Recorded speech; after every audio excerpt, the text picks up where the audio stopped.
Hey guys, welcome back to the channel. This is a story about what if Naruto absorbs Kaguya fairy tale harem. Before I start, please support for more amazing content, and do consider subscribing to my channel and share this video with your friends. This is written by Mayor Tanya von Degurechaff and link in description and support writer. Let's start the video. Chapter 1 Prologue. Tenrou Island, Act 783. Being alone was lonely, moreover for the likes of Mavis who liked to surround herself with laugh and cheers. Ever since she got cursed into immortality and got separated from her body, she lived alone in the secluded island of Tenrou, her home. Though loneliness was not something she didn't familiar with, in fact since her childhood, loneliness was her only company, the feeling she understood the most. It was until she reached 12 or 13 that Zeref started to befriend her. After all, she along with Zeref were the only survivor of the guild war that annihilated her so-called guild. The girl had no choice but to live with her or else she could die, but by the times went on, the two became a very good friend. A year after that, she met her second and third friend, Naruto Uchiha and Zeref Dragnel, two immortals that wandered around the world. A beautiful smile graced her thin lips when gold particles appeared under a big tree and started to form a silhouette of person she's so familiar with. It had been 4 years since the last she saw him. His appearance was exactly the same as 4 years ago. Long blonde hair reached his back, onyx irises, black umbu pants, black shinobi boots, black shirt covered with gray yukata, and a stoic face. She expected that much from him, but she really preferred him to smile. Not that she didn't like his stoic face, but his smile was something she cherished the most. Mavis walked closer towards her teacher, her friend, her love interest, who was leaning against a large tree while gazing at the blue sky. "You said you'd visit me more often," she said in a sternly voice. "I did try, but something held me from visiting you." "I never think that something could hold the great Naruto Uchiha." The man brought his head to stare at her. His lips were twitching before it turned into a little smile. "I miss you too, Mavis." A smile graced beautifully on Mavis' lips. She wasted no time as she lunged herself to hug her blonde immortal. Even though her body was just ethereal body, but she could touch Naruto, and so did Naruto. Mavis buried her face on his chest. She really missed the warmth his body provided just for her. She missed his smell, she missed his gentle touch. Mavis missed him so much. "Where were you these 4 years?" Mavis asked as she gazed at his onyx eyes. She was interested in knowing anything he had done in the late years. "You do still remember about the origin of chakra and magic, right?" "Yes, Shinju and Otsutsuki. About 5,000 years ago 2 of them came to Earthland, and 2 years ago another one came to me."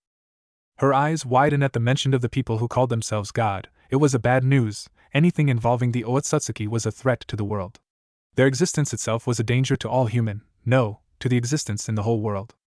Since the birth of magic from the one magic, or the origin of magic, no one posed a threat more terrifying than the Otsutsuki, not even Zeref when he snapped, not even Acnologia the Apocalypse Dragon.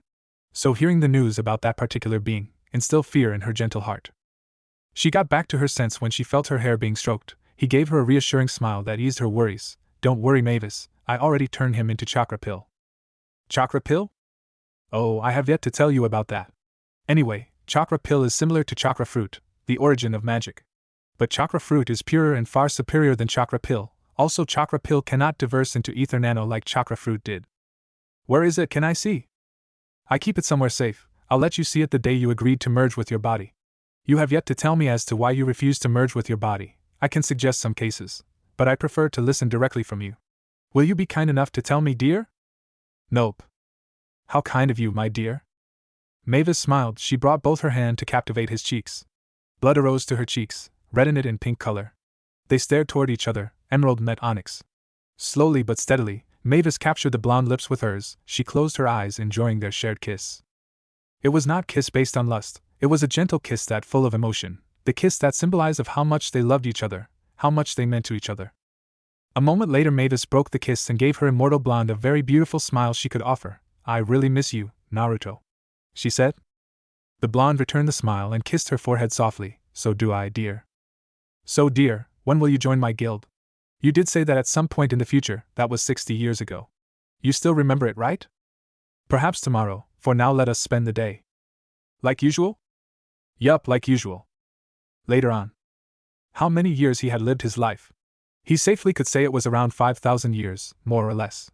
He already lost count on the exact number of years, perhaps because of the loneliness he felt. He had no one to talk to. All his loved one already passed away so long ago, leaving him alone with all chakra. That was not true at all. In truth, he was the one who left them since he was no longer human. He was the one who made that choice. He had absorbed Kaguya along with Black Zetsu. He then sealed Jubi inside his gut that made him the 10 Tails Jinchuriki, which in the end made him immortal.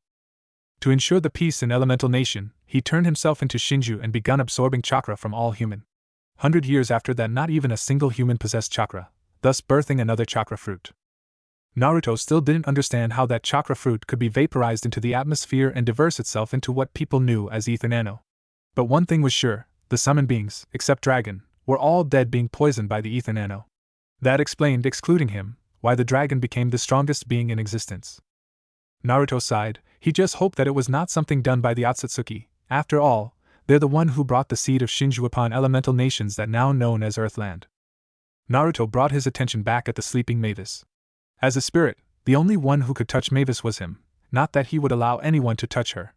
Mavis was his. I can sense, Mavis, she is with you. Naruto shifted his head toward his guest, who was sitting and leaning against a tree right in front of him. Zeref, Naruto muttered before returning his sight at the beautiful face of Mavis' spirit who was sleeping on his lap. It has been a while, Naruto stated as he gazed the man. Yes, it has. Zeref probably wanted to know more about the opponent he fought 2 years ago. He would not tell though. The guy could ask if he really wanted to know. Whom you were fighting to? Her power was closer to mine. It makes me curious.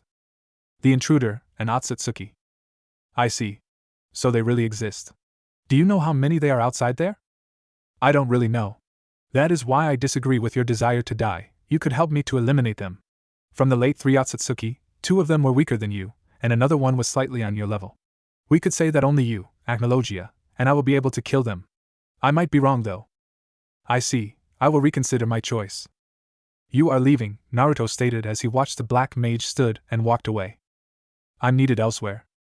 Naruto shook his head and returned his sight toward Mavis' sleeping face. He brought his right hand on her cheek. A beautiful smile found its place on his lips. Such innocent, he said as he closed his eyes and joined his Mavis.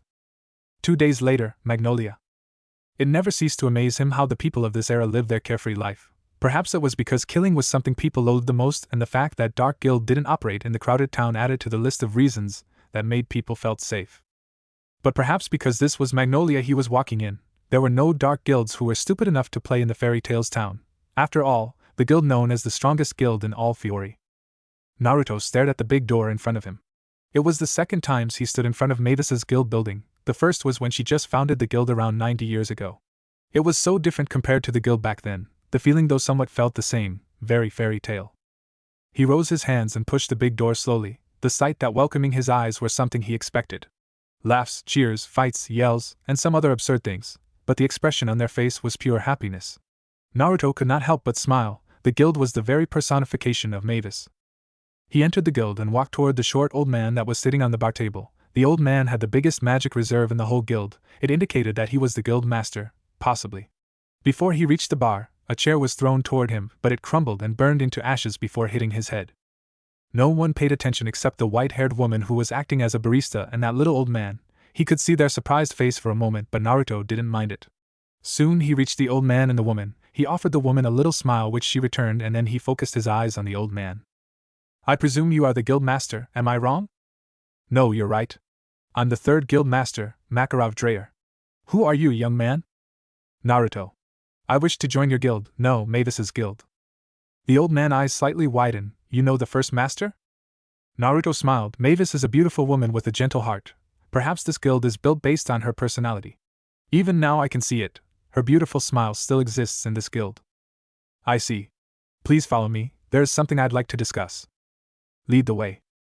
Naruto followed Makarov as he was heading to the 2nd floor toward his office. Soon they entered the office. The old man wasted no time as he sat on his chair and motioned him to sit right in front of him. Naruto just did that, though he was not looking forward to indulge in whatever the old man would ask him.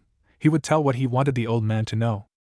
The way you spoke of the first master, it looks like you know her at personal level. It is hard to believe since she lives long time ago, while you're just a young man. I might be wrong. Thus I've a question. How old are you? I met her at Tenrou Island years ago. You could say that she is still there. Perhaps that is her spirit I was talking to. Anyway, she asked me to join her guild. Naruto smiled. About my age, am I look that old to you, old man? The old man seemed to be occupied with his thought. Perhaps he was thinking about Mavis' spirit? That would bring question about Lumen Histoire, but he doubted the old man would ask about that. I see. If the first master asked you to join the guild, That's mean you are a good person. Welcome to Fairy Tale, please meet Mirajane, the white-haired girl you smiled at earlier. She will stamp you the guild symbol which will make you a member of the guild. But before that, please tell me your full name, your main magic, and your former town so I could report it to Magic Council. That will do.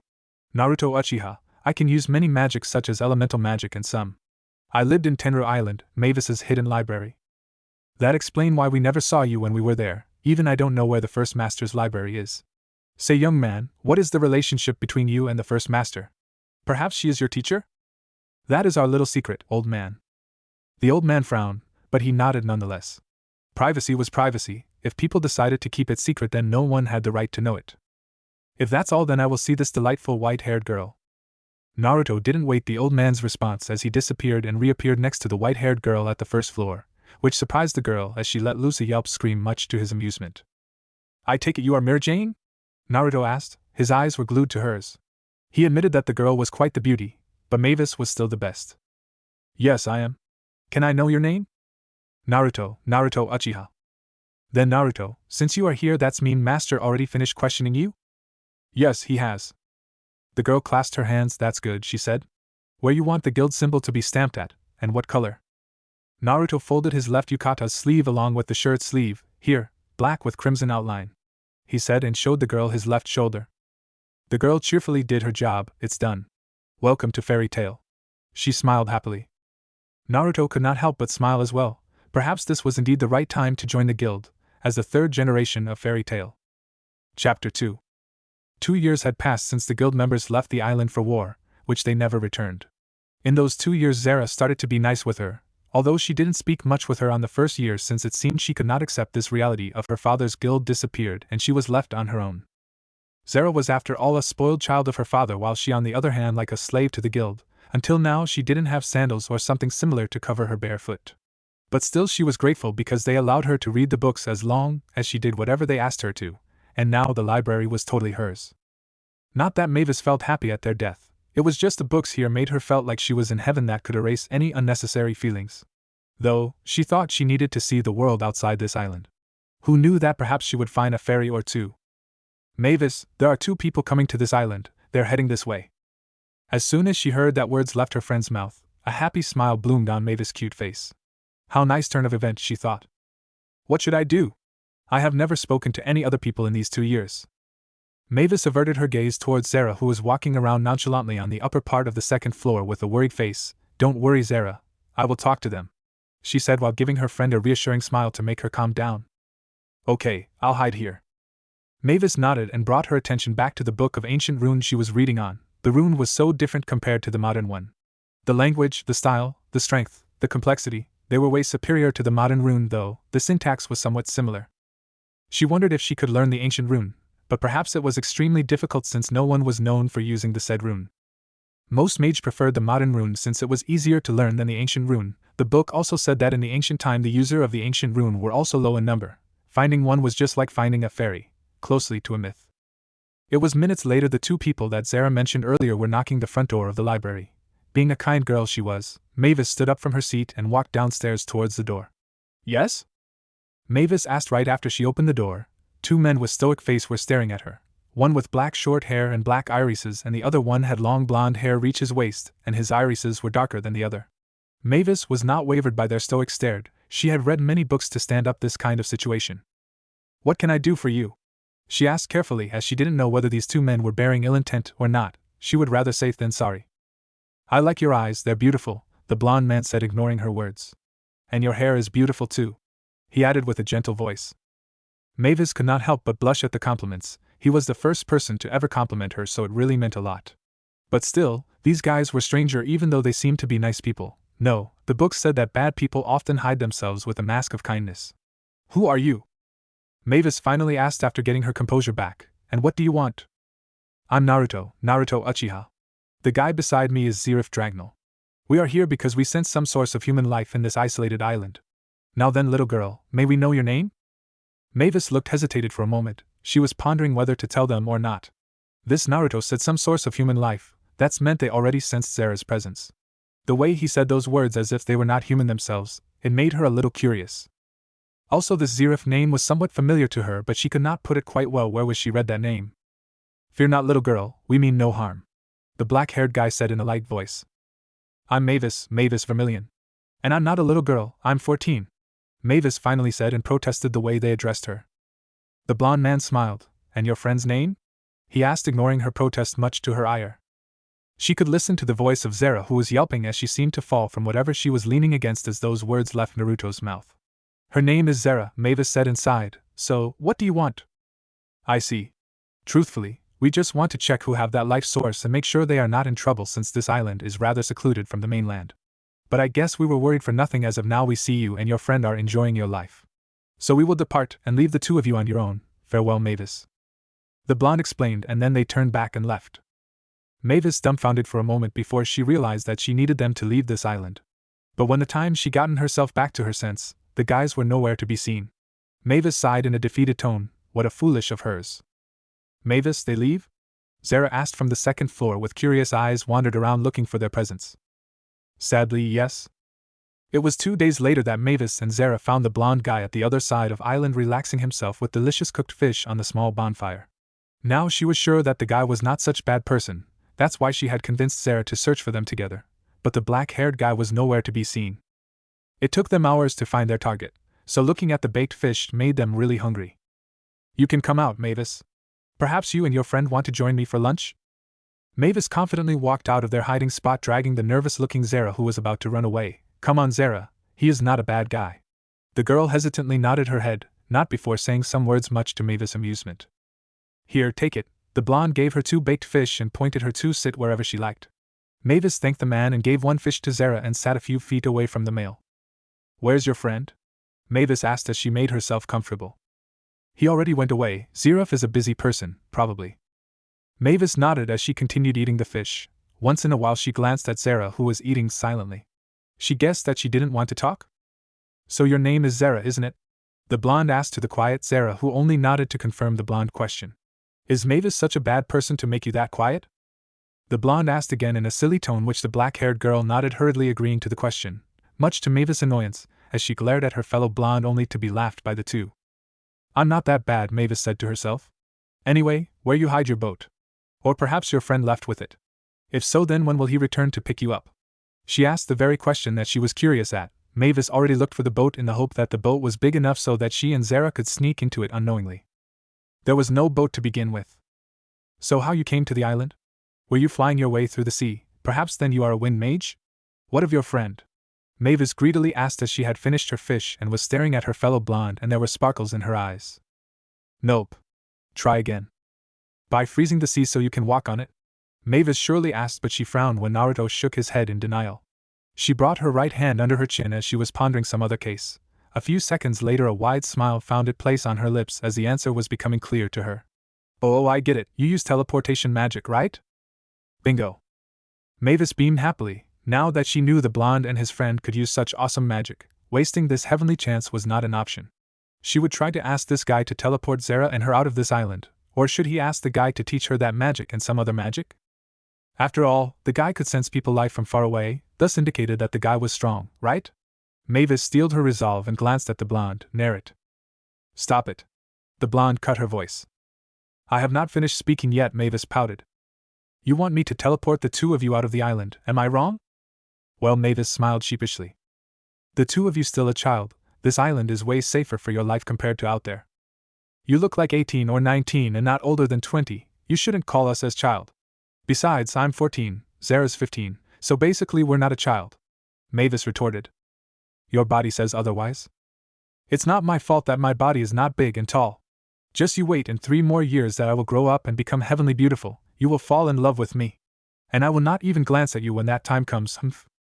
Yeah, right, the blonde responded half-heartedly. He then gave her a challenged smile. I will teach you a spell I created. If you can master it in 3 days, then I will teleport you to wherever you want. How's that sounds?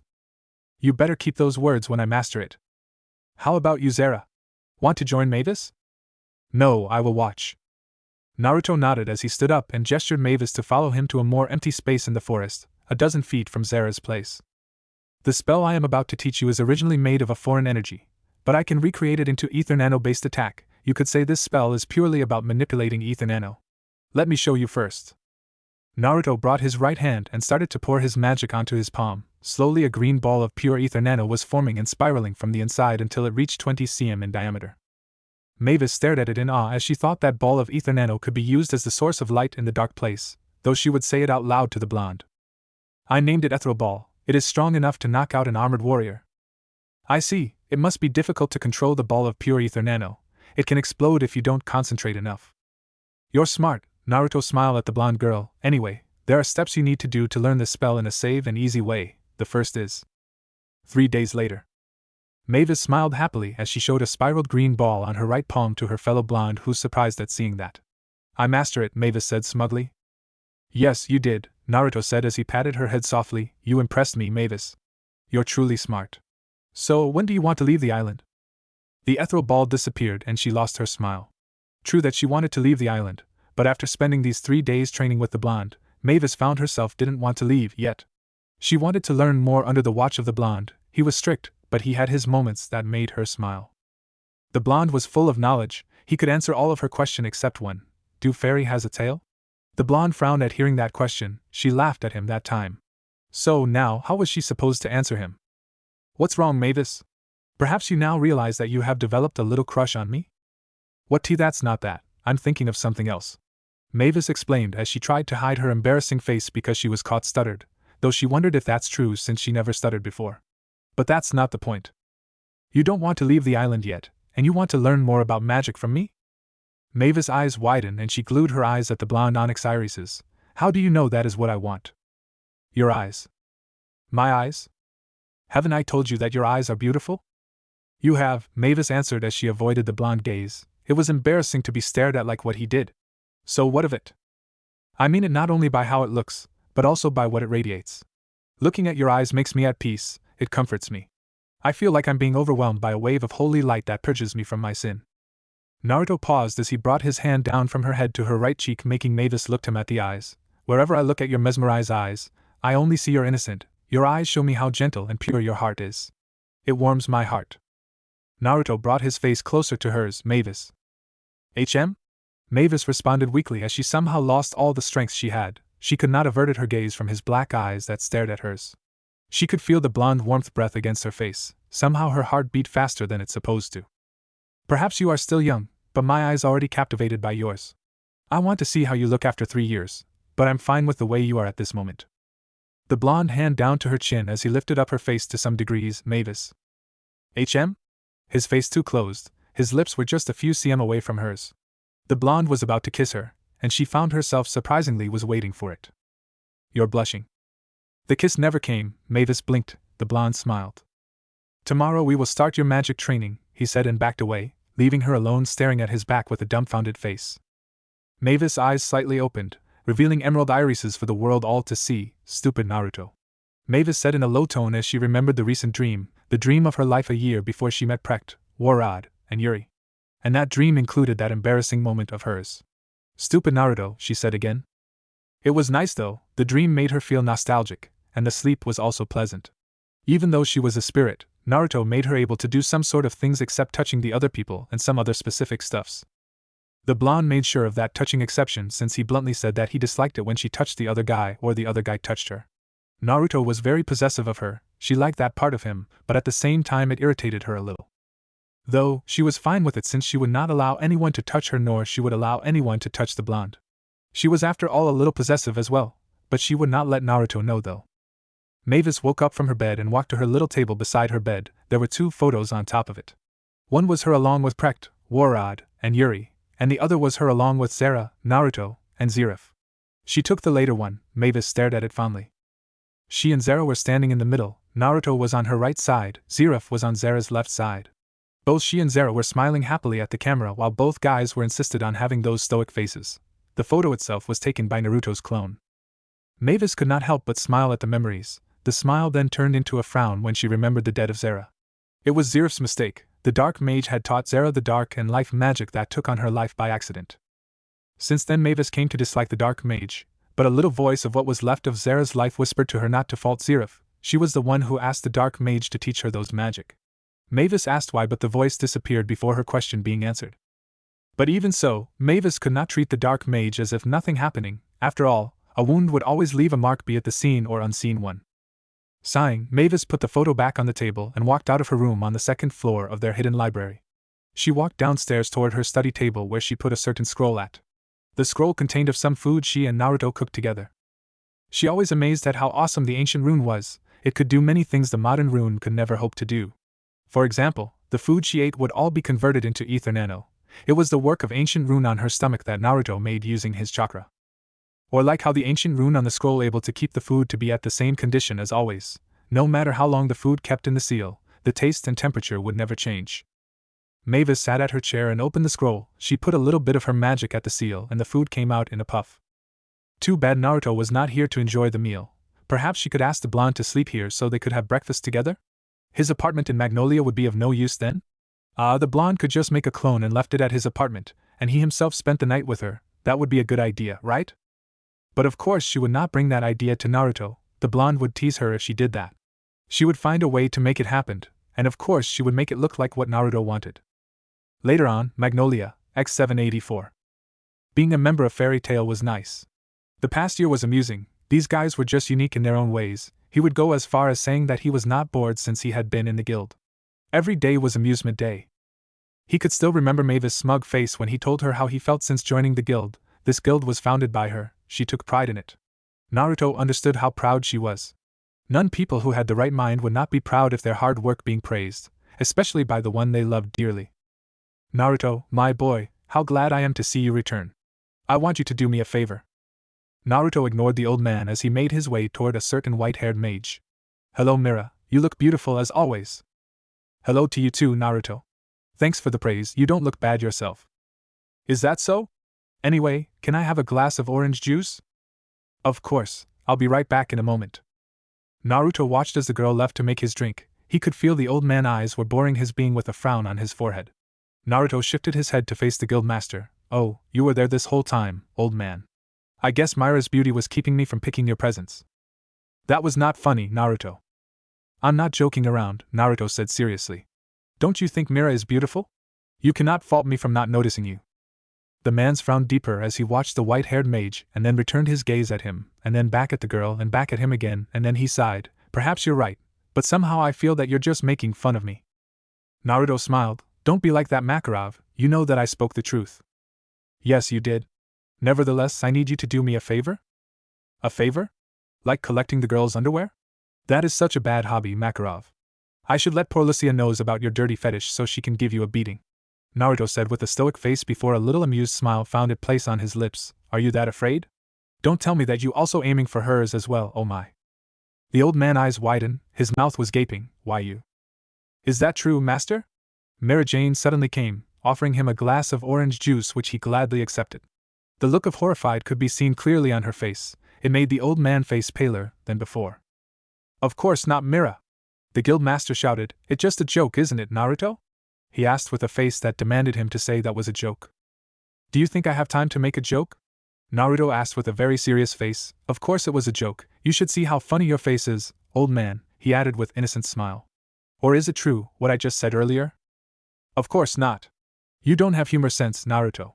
You shouldn't make a joke like that. Makarov protested and sighed. Naruto's sense of humor was not something he liked. Honestly, who could say such nonsense with a stoic but believable face? But it was funny, right, Mira? As much as it amused me, you should stop making such a joke. It's not good for Master Health. His age does not allow him to hear such a shocking words, right, Master? I'm not that old, Mira. Anyway, Naruto, I want you to go to Galuna Island and make sure Natsu and the rest are safe.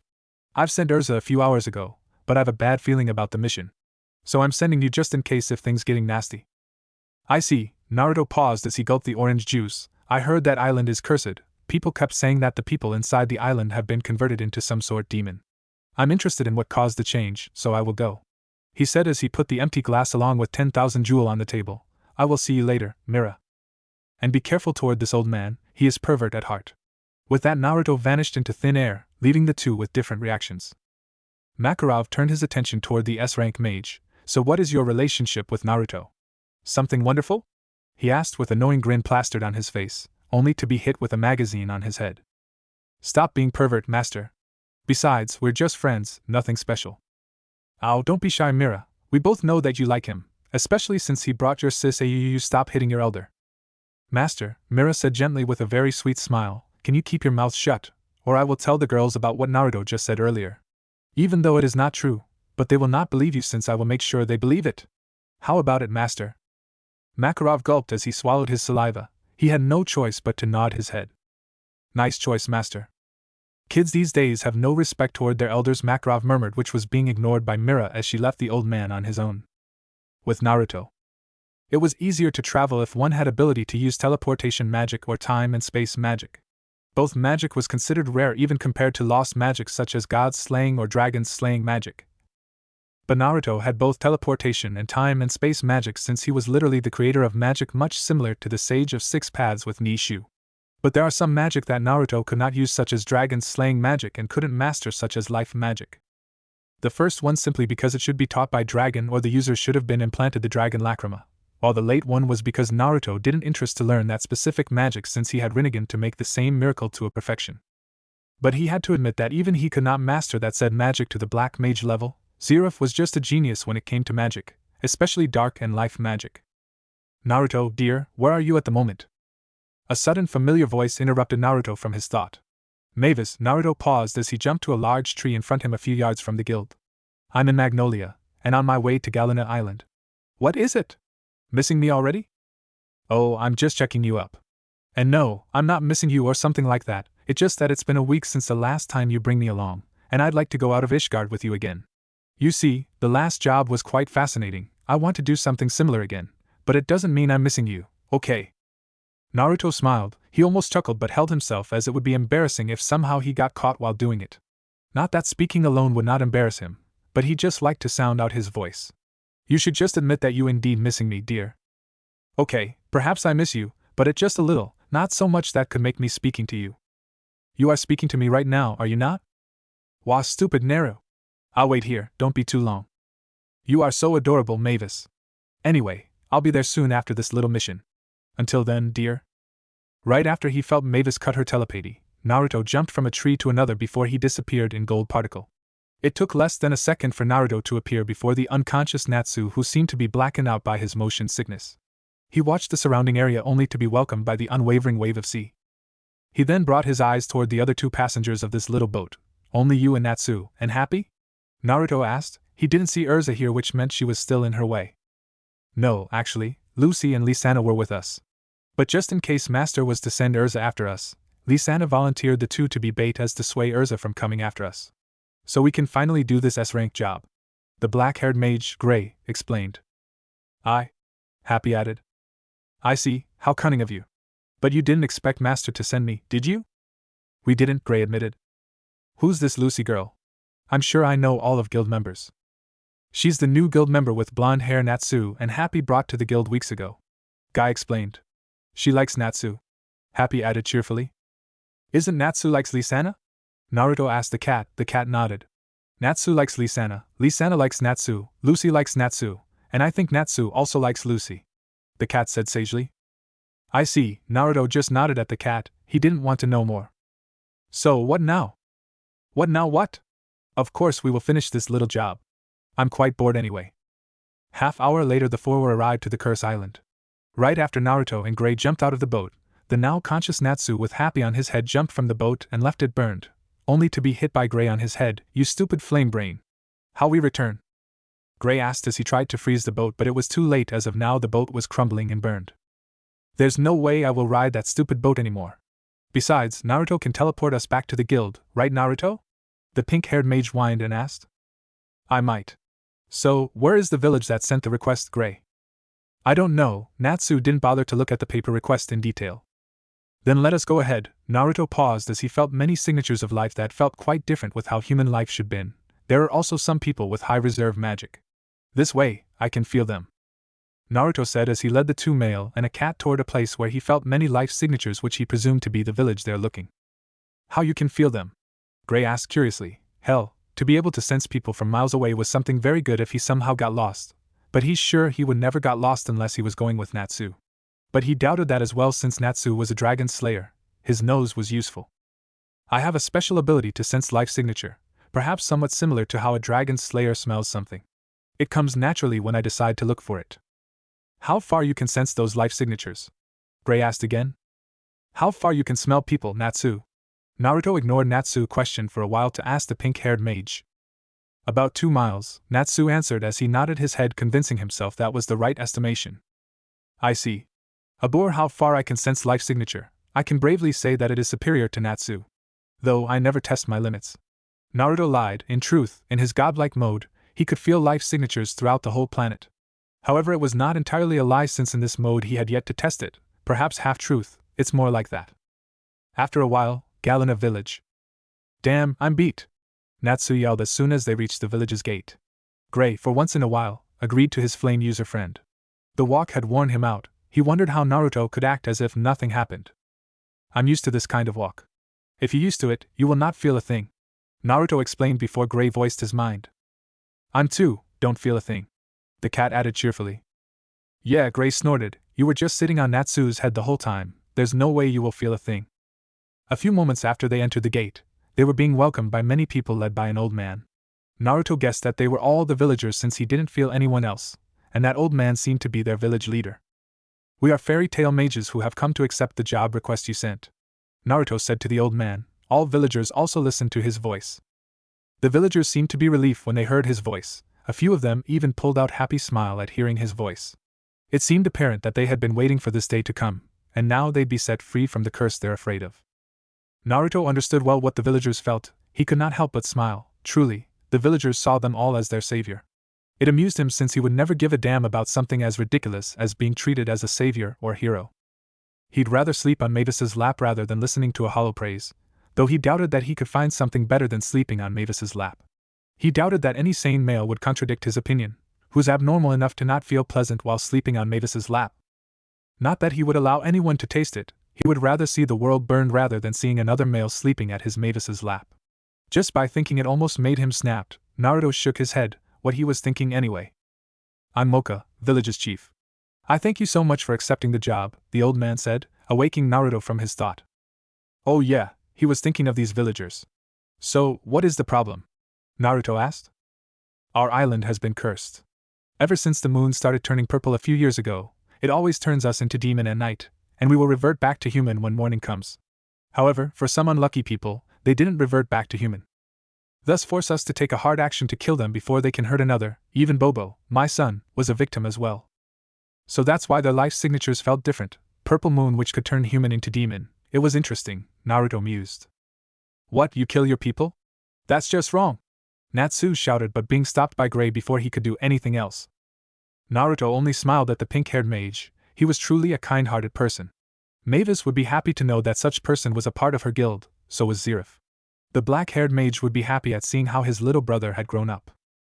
We will rest here for the night, and see for ourselves whether we can avoid of you being turned into demon, or not. Naruto informed the chief. That's okay, the old man answered and motioned them to follow him. Later that night. So they're not dreaming about turning into demon, they really turn into demon, it's a real deal.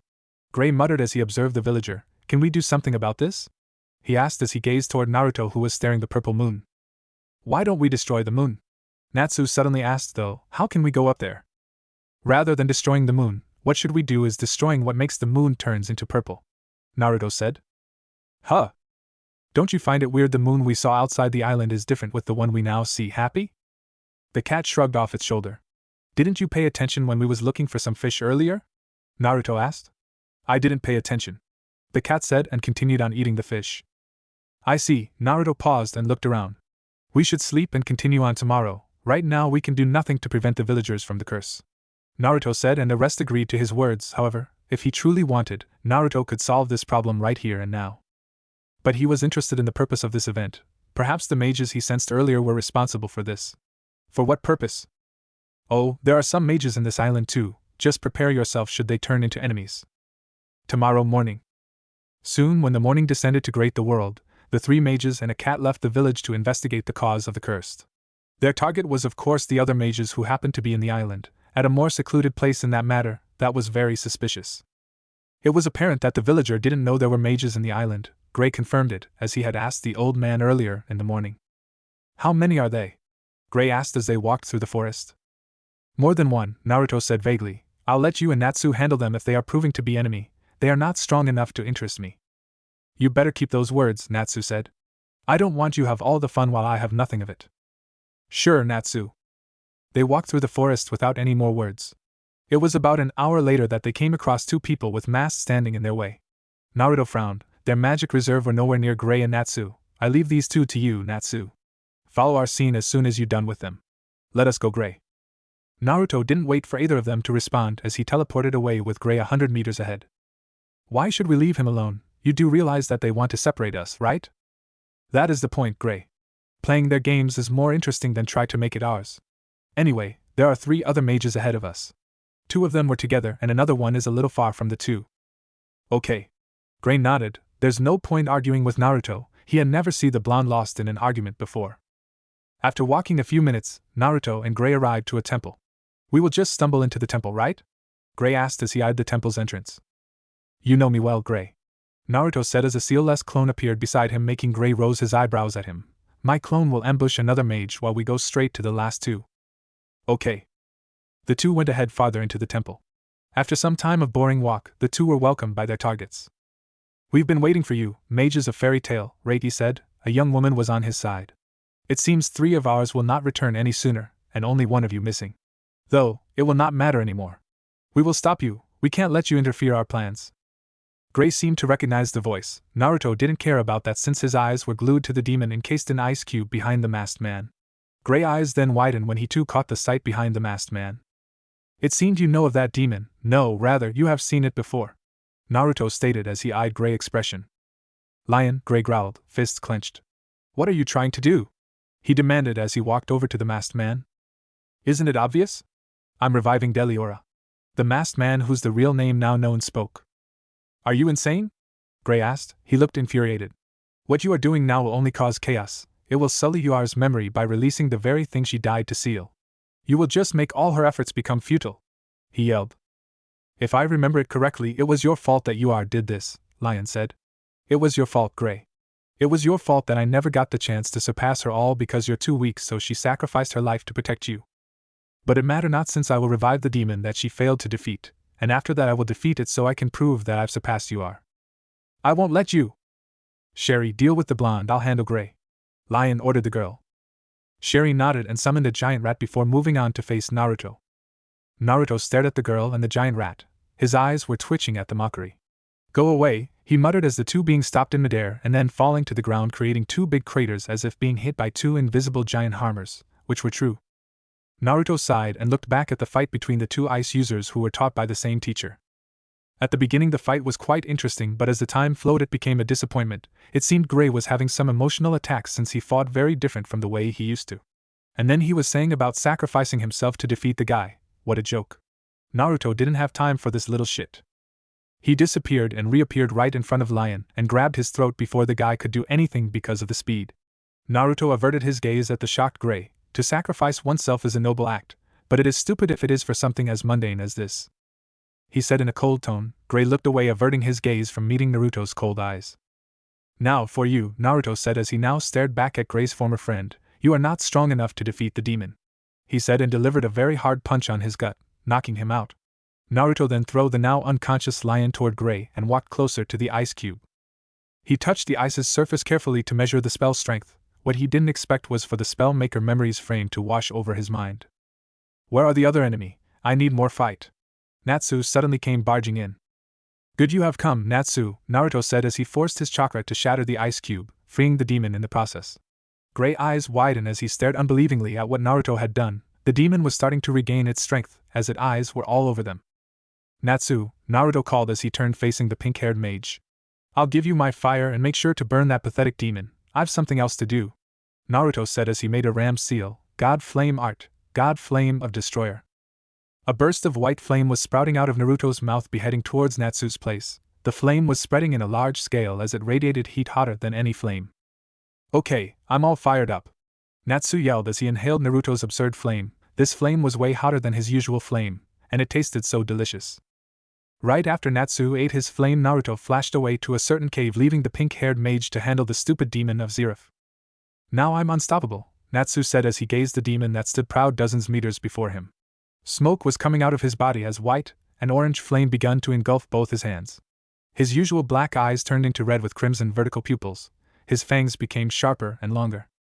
Numerous scales started to appear covering his skins. The major ones were the ones around his hands and face. All in all, Natsu looked so intimidating, like how a dragon slayer should be. "Gray, stay there," Natsu said without glancing elsewhere. "I will burn this demon like what Naruto asked." Meanwhile, gold particle appeared in a dark cave, forming a blonde young man just a few feet before a black-haired young woman who was bounded to the cross-shaped wood at the corner of the cave. There was a single candle on top of the wood as the only source of light in this little cave. The man walked closer to the woman with an amused smile on his lips. The woman glared at him with as much as killing intent she could muster, though it only amused the man even further. "I caught you red-handed, Councilwoman Altair?" the man said mockingly. "Naruto Uchiha." The woman paused as she regained her composure and put on a stoic face. "You did," she said stoically. "So what? You will tell the rest of the council or something like that? I can simply say my reason, and I'm sure they will prefer my words over you." Now that is interesting reaction. Though, it is to be expected from a woman who master at the art of manipulation. "Tell me, Altair Milkovich, the leader of 7 kin of Purgatory of Grimoire Heart, what is it you aiming for? I can find it myself by seeing your mind, but I'd rather not." "So you knew about my affiliation with Grimoire Heart," the woman stated with not a surprised face. "I thought I hide it really well, but it seems I'm wrong. Though, it changes nothing since you've no proof." "I have, but I'll keep it to myself. After all, I'm no fan of that stupid old fool of the council." "So, will you tell me?" "I will not. You said you can see it by yourself, why don't you go with it? Or you're just bullshitting around?" Altair asked with a mocking smile, daring the guy to do just that. Then she felt it. The atmosphere temperature dropped at alarming pace. The pressure became intense. This situation brought shiver to her vein. Now she knew she had made a mistake by saying those words. "Me bullshitting around?" Naruto said in cold tone as his eternal manjiki came to life, laughable. "Tsukuyami."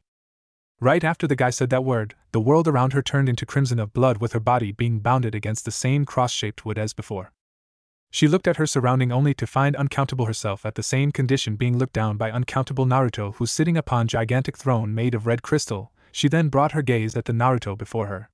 "What did you do?" she hesitantly asked. "It is too real to be an illusion."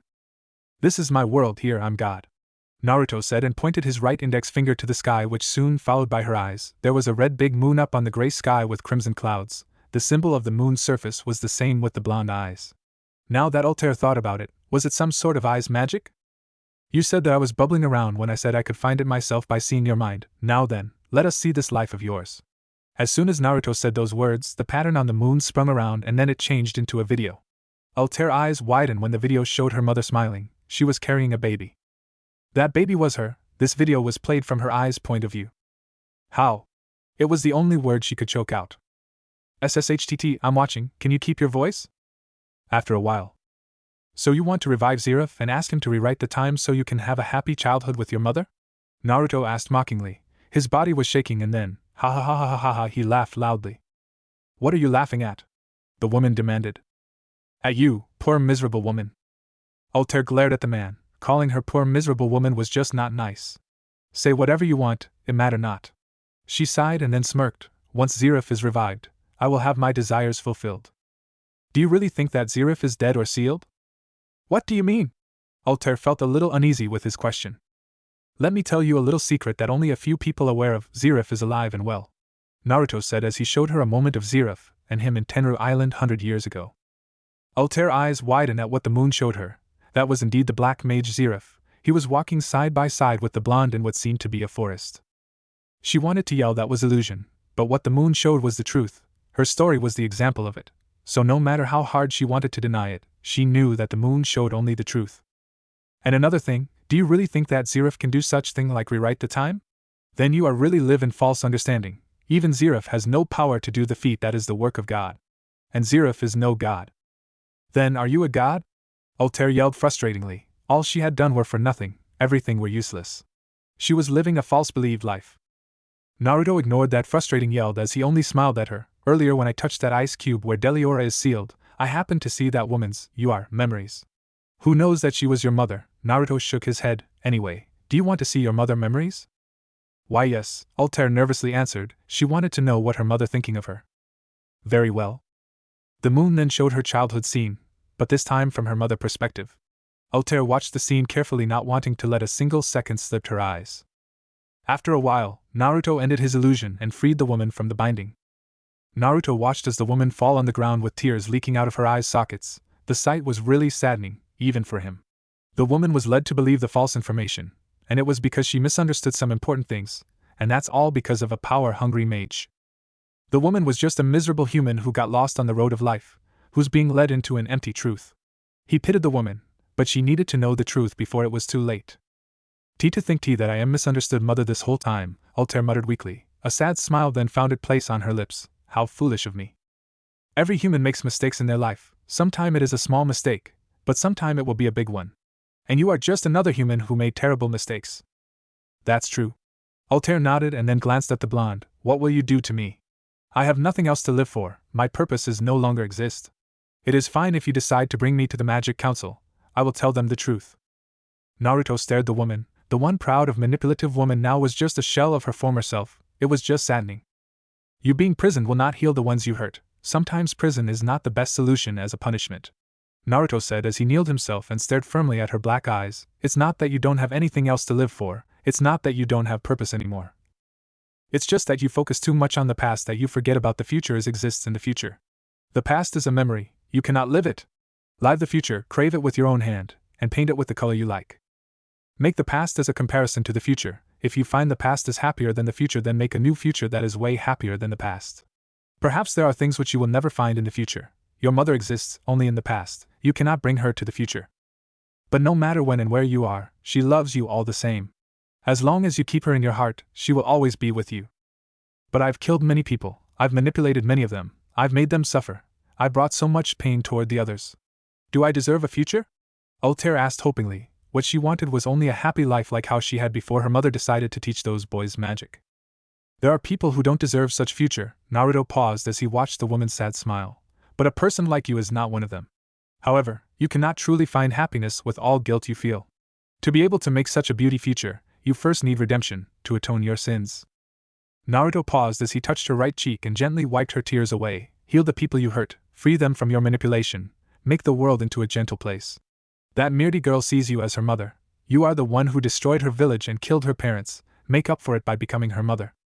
Whether you'll tell her the truth or not, it is up to you. Naruto stood up and walked away. Don't quit the council yet. We will talk again in a few days. With that, Naruto disappeared from the cave, leaving Altair alone staring at nothing.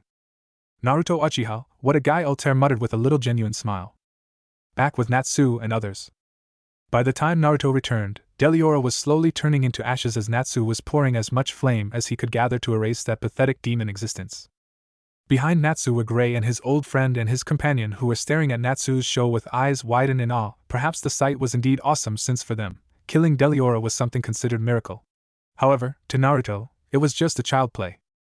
Minute later Natsu walked toward Gray. Slowly he lost his Dragon Force mode as his magic seemed to be too low to maintain that form.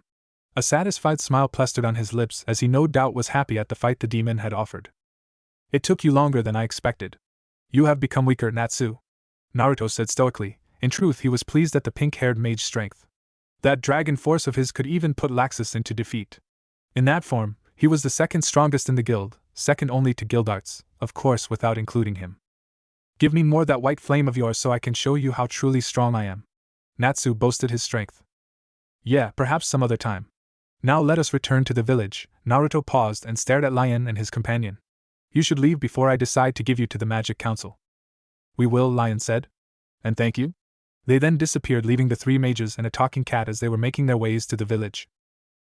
He needed to meet Mavis as soon as possible. He could leave the report to the boys and went away to meet his beloved. Naruto nodded to himself. Gray, happy, give me your forearm. I will draw a seal that will teleport you to the guild after a period of time. Naruto said. The cat and ice mage just did what the blonde asked. Naruto write a seal on their forearm with his chakra. Gray, you and Natsu go tell the village's chief. The teleportation spell will active in 2 hours. While you happy, you fly your way towards Urza and the others. Your seal will be activated in 5 hours. Just make sure you find them before the time is up. Wait, where will you go? Gray asked as he watched the blonde walk away. I've a meeting to attend to, Naruto answered. Oh, don't forget to hold each other before the spell active. If you don't do that, only the bearer will be teleported to the guild. With that, Naruto disappeared in gold particle. Okay, I will go find Lucy, Happy said and flight away. The two continued walking toward the village before Gray stopped walking as he realized that Natsu stopped his walk. He sighed, "What's wrong, Natsu? Why don't you ask Naruto to teleport us to the village?" Ah, right, how could he forget something like that? Later on, Mavis's hidden library, Tenrou Island. When Naruto appeared at the library, Mavis was sleeping on a sofa with some books laying on a table in front of the brown sofa. It always brought a smile on his lips whenever he watched a sleeping face of Mavis. She was just beautifully majestic. Far beyond that, Naruto was sure that no words could describe how Mavis's sleeping face looked. Naruto nodded his head, that's the truth. Mavis was just beyond the mortal words. Damned, he looked like a fanboy of Mavis. He didn't mind being one though. Naruto walked closer to the sofa and then he leaned his face closer to hers. "Mavis," Naruto whispered on her right ear. "If you don't open your eyes, I will kiss you." End chapter. A Promise Between Immortals. Chapter 3. Mavis ran as fast as her legs allowed her. Her destination certainly was the center of the village where the screams being shouted out. Her home, the village's library, was located at the south of the village a little far from the rest of the village's buildings. For her to hear that screams meant that the villagers were really in a devastating situation. For that sole reason Mavis increased the speed she was in. She must be there as soon as possible. Mavis' eyes went wide when she landed a sight at the village's center. The one peaceful village now was in chaos. There were several dead bodies scattered around, and the villagers that were still alive were being harassed by the bandits. Those kinds of bandits usually had a strong leader to keep them in line. Mavis had no power to make them listen to her, so she needed to find the leader since he should have been smarter than the rest of the bandits, and then perhaps she could put a little sense into his evil brain. Mavis clenched her fist as she scanned around looking for the outstanding bandits. There, at the village's little gathering hall, a big man stood and observed. Mavis ran at the bandits' chief as fast as she could. No one seemed to pay attention at her sudden arrival, and she could move toward the chief without any hassle. At times like this that she was grateful for having a petite body. "Please stop," Mavis yelled as she came to face the big man who seemed to be surprised at her outburst. "Little girl," the man said calmly, hiding his surprise without giving out any malice outward. "You should stay at where you were hiding, for your sake. Now leave." So the man had a soft spot for a little girl. Mavis would take advantage of that, so she would not retorted that she was 18. "If your bandits continue on killing the villagers, then what can we the young ones do by ourselves? We will certainly die from starving." It seemed her words were gotten to this big man thick skull as he looked like to ponder about what she said. "You are right, you children certainly will die, but that's not our problem. Besides, my men will not kill if they just allow us to do as we please." Mavis gritted her teeth, trying not to show how she hated this damned man. "You already have what you're seeking for. You have no more reason to see the villagers suffer even further. Please leave us so we can rebuild our village," she begged the bandits' chief. Tears was leaking out of her mesmerized eyes. Before the bandits' chief could give any response, a young man with long blonde hair reaching his waist appeared out of nowhere right between her and the big man. He at first stared at her stoically, but then his eyes shifted to the warmth ones. "What is your name, little girl?" He had just kissed the petite blonde girl gently on her lips, yet she was still maintaining her sleep act as her eyes were not showing any sign of awaken. Naruto stared at Mavis warmly. It seemed she really was sleeping. He had thought that she actually was pretending to sleep, but it seemed he was wrong. Or perhaps Mavis wanted him to do more than just a kiss? Mavis stunned at what she saw in this dream. She was there. There's no doubt in her that the girl in this dream was her. But how was it possible? It was still fresh in her mind that the first time she met the blonde was at the library in Tenrou Island, not in a village's gathering hall. But this dream just showed something contradicting to everything she knew and experienced. This dream somewhat implying that she had lived a life before she was born. That was just not possible, right? What was it they called? Right, reincarnation. But the girl in the dream was exactly looked like her. Perhaps it was a perfect reincarnation. And had Naruto somehow met her in her previous life? Before she could think any further, she felt a pair of soft lips was against hers and the owner tried to open her mouth by biting her lower lip. Mavis' eyes snapped open when a familiar tongue was conquering her mouth as it sweeping from right to left, not letting a single area of her inside being spared. She gazed meekly at the other eyes as they staring lovingly at hers. She wanted to glare at the onyx eyes but found herself enjoying this lovely deep kiss, a French kiss. The warmth-loving kiss lasts for 5 minutes before the lack of oxygen forced the blonde to separate himself from that addiction of his. The blonde girl was staring at him trying to put up an angry face but failed miserably as her face was reddening and flushing. Naruto smiled. That now has become my favorite way of waking you up. Will not you agree, dear? Why you should not do that? But you were enjoying yourself, weren't you, dear? I don't know, what do you mean? Stop embarrassing me. By the way, Mavis paused as she sat herself and pushed the blonde from atop of her body. You're late. Mavis accused the blonde with a pointed finger and a glare. Naruto could not help but smile, no matter how hard Mavis tried to glare him. In his eyes, everything that done by the petite blonde always looked cute and adorable. What are you smiling at? Oh, I'm just smiling at how cute and adorable you are. What, stop embarrassing me already? Naruto acted fast as he pulled the girl against his body. Stop being tsundere, Mavis, he said, and started to stroke her hair. I am not, Mavis retorted, but she didn't make any effort to escape the gentle hug and hair stroking. Yeah, right, Naruto said half-heartedly.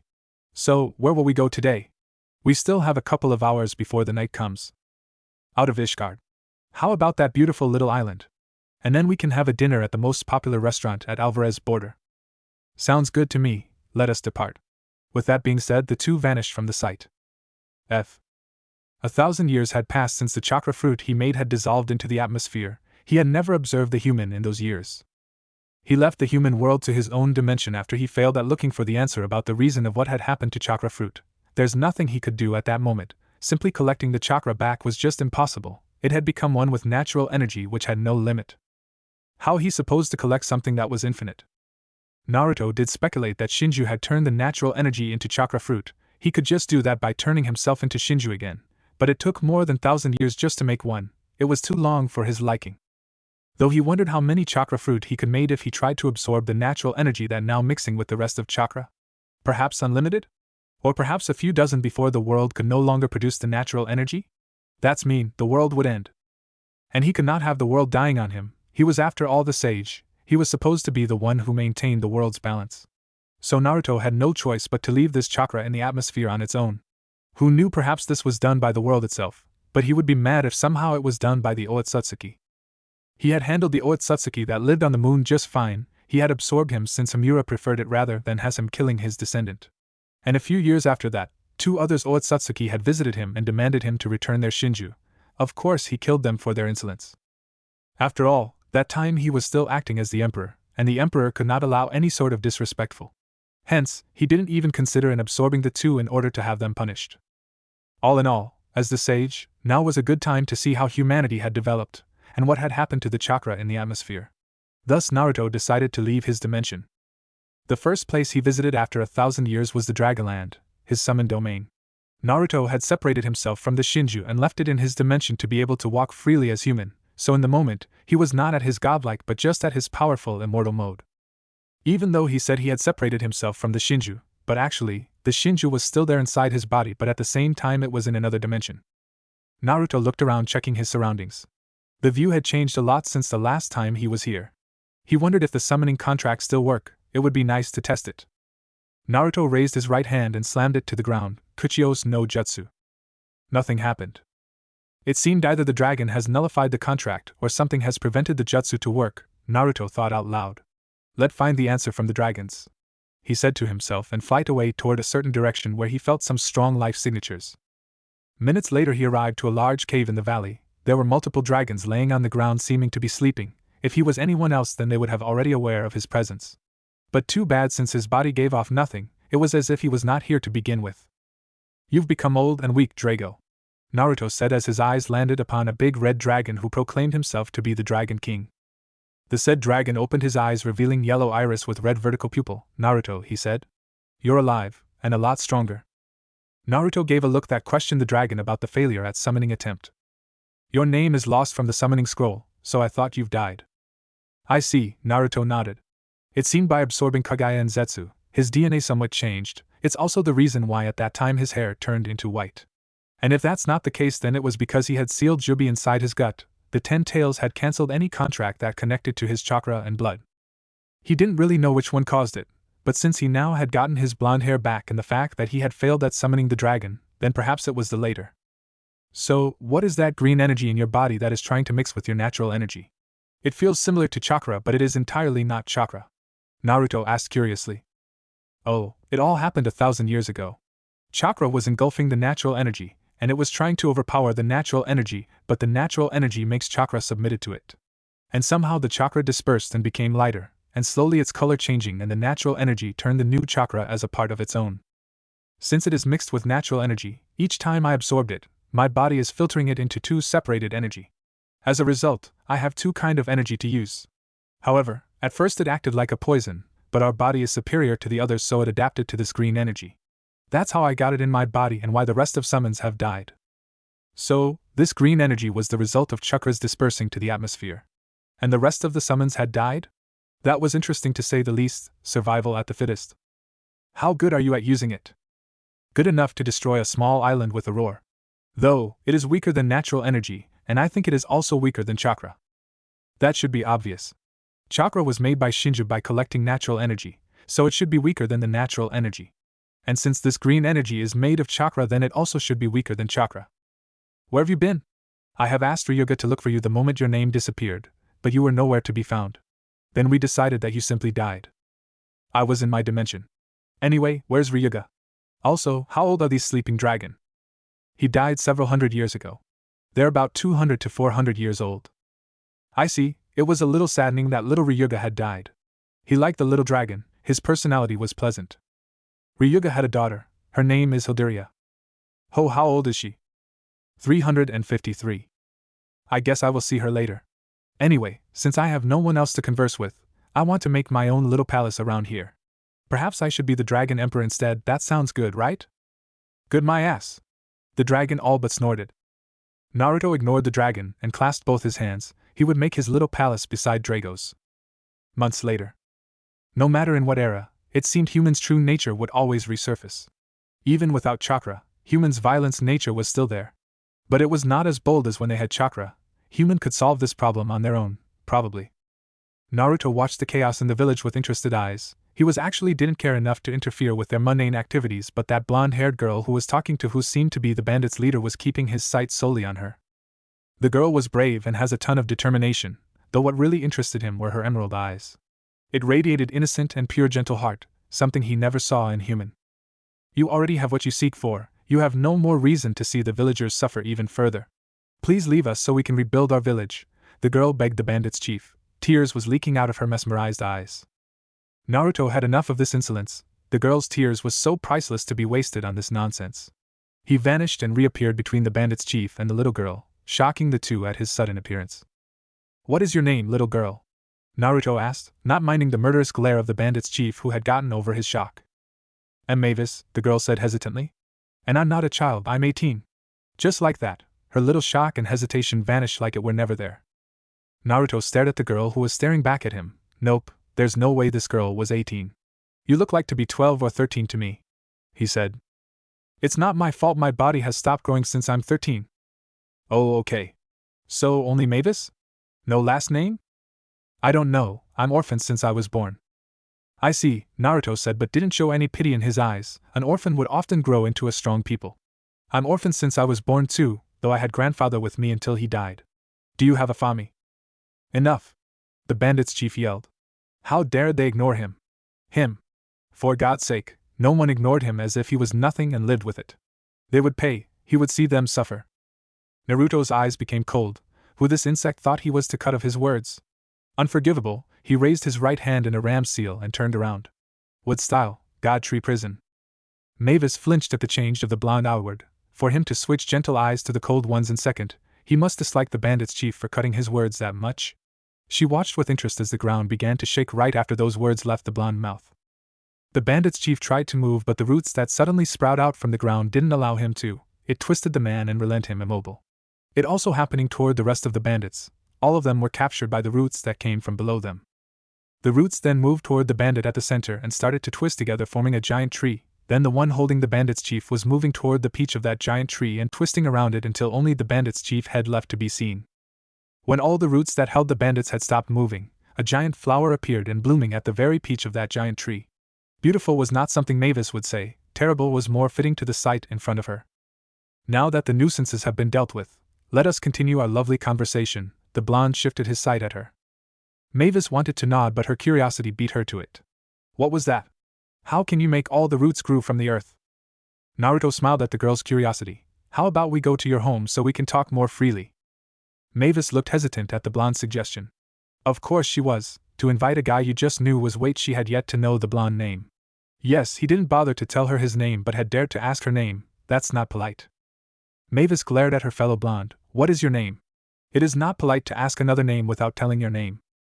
You didn't bother to ask my name, Naruto stated, which Mavis pouted at that. But if you want to know, my name is Naruto Uchiha, please address me as Naruto. Naruto said and gave her his most sincere smile. Okay, Naruto. F. Somewhere hidden. Immortality. Many people were yearning for it, yet the ones who were living the immortality were wishing for a quick death. That was an irony. To give up everything else to pursue immortality, and in the end after they became immortal they were wishing that they never had done that in the first place. Immortality was like a double-edged sword, it could be a blessing, yet at the same time it could turn into a curse. He and Naruto were the very examples of that. He had spent more than 400 years living his immortal life, while the blonde on the other hand had lived for several thousand years. To think that he was nothing compared to the blonde when it came to knowledge was acceptable. He first had thought that he was the most knowledgeable person in the world, but there'd always be someone better than you. He had learnt that simple truth the moment he met the blonde. Zeref stared at the body inside a big red lacrima calmly. It had been 100 years since her body died and disappeared. But Zeref was able to reconstruct it back, however, it was not perfect yet. Zeref shifted his sight to the white lacrima next to the red one. He sealed the girl's soul in the lacrima. Once the body became perfect, it would absorb its soul from the white lacrima. Then, the girl would be immortal. He had made sure of that since he first started to recreate the body. Zera would be immortal, just like him. He could still remember well the words Naruto had said, to heal the curse of immortality, one desires to die. But there's another way, to find another immortal, or to make a new one. There's no doubt that the blonde had planned to make Mavis immortal since they first met. He was not sure, but he guessed that the blonde was always keeping his eyes on Mavis since she was a child. He didn't know why, but soon, he would know too. And then the four of them would be immortal and could be together as always, just like years ago. Zeref's other curse was already nullified by Naruto, and now he was no longer planning on his dying. He would live his immortal life, to the fullest. What are left were Acnologia, and this Otsutsuki guys. But he and Naruto could handle them. No, once Zera became immortal as well, the four of them would be the Earthland's guardian. Yes, that's right, they would guide human into prosperity, and ensure that no harm came to Earthland, as the guardians. Later at night, Crumpsy Restaurant, at the border of Alvarez Empire. The two immortals walked side by side, holding hands. They were just arrived to the restaurant a few seconds ago. Mavis was mumbling happily while her blonde was having frown on his face. The cause was simply people were staring at the couple as if they were just seeing something unbelievable. In their eyes, the blonde was walking with a little girl while holding hand romantically. Yes, they had accused Naruto as Lilicon, and Mavis smiled happily at that, and Naruto was frowning deeply. I'd rather being seen as an insane man than having those disgusting stares, Naruto mumbled frustratingly. You should just admit that you're into a loli, right, dear? Don't dear me like that, Mavis, you just want to piss me off, aren't you? Oh dear, didn't you ever say I'm fine with the way you are now, though? Besides, you're the one who insisted me on applying the seal so that the other people can see me, aren't you? I hate you, Mavis. I love you too, Naruto. Even though they were arguing each other, their hand was still in each other grasped, lovingly. It took another minute for the pair to reach their book table at the second floor of the restaurant. The table was located at the right corner of the upper floor. From where they were standing, they could perfectly see a beautiful river 100 meters away surrounded by light provided by magical tools. There's a big majestic-looking red bridge hung beautifully engulfed by light. Without wasting time the two walked toward their seats. I like the river, and the bridge is beautiful too, Mavis said as she sat at the chair that closest to the glassless window. Nothing is more beautiful than you, Mavis, Naruto said teasingly as he sat at the opposite side of Mavis. Your flattering will bring you nowhere, dear. Though, even if she said that, Mavis truly felt happy by Naruto's words. Her reddening cheeks was the very proof of that. Naruto smiled. Only with Mavis he could act out of character. Perhaps it was not out of character but rather his true self. Naruto mused at the thought, but he didn't deny that possibility. So what shall we have? Mavis asked as her eyes were glued to the menu. How about the food of God? Okay, 2 portions of seafood and the most popular drinks please, Mavis said to the waitress who was nodding and left.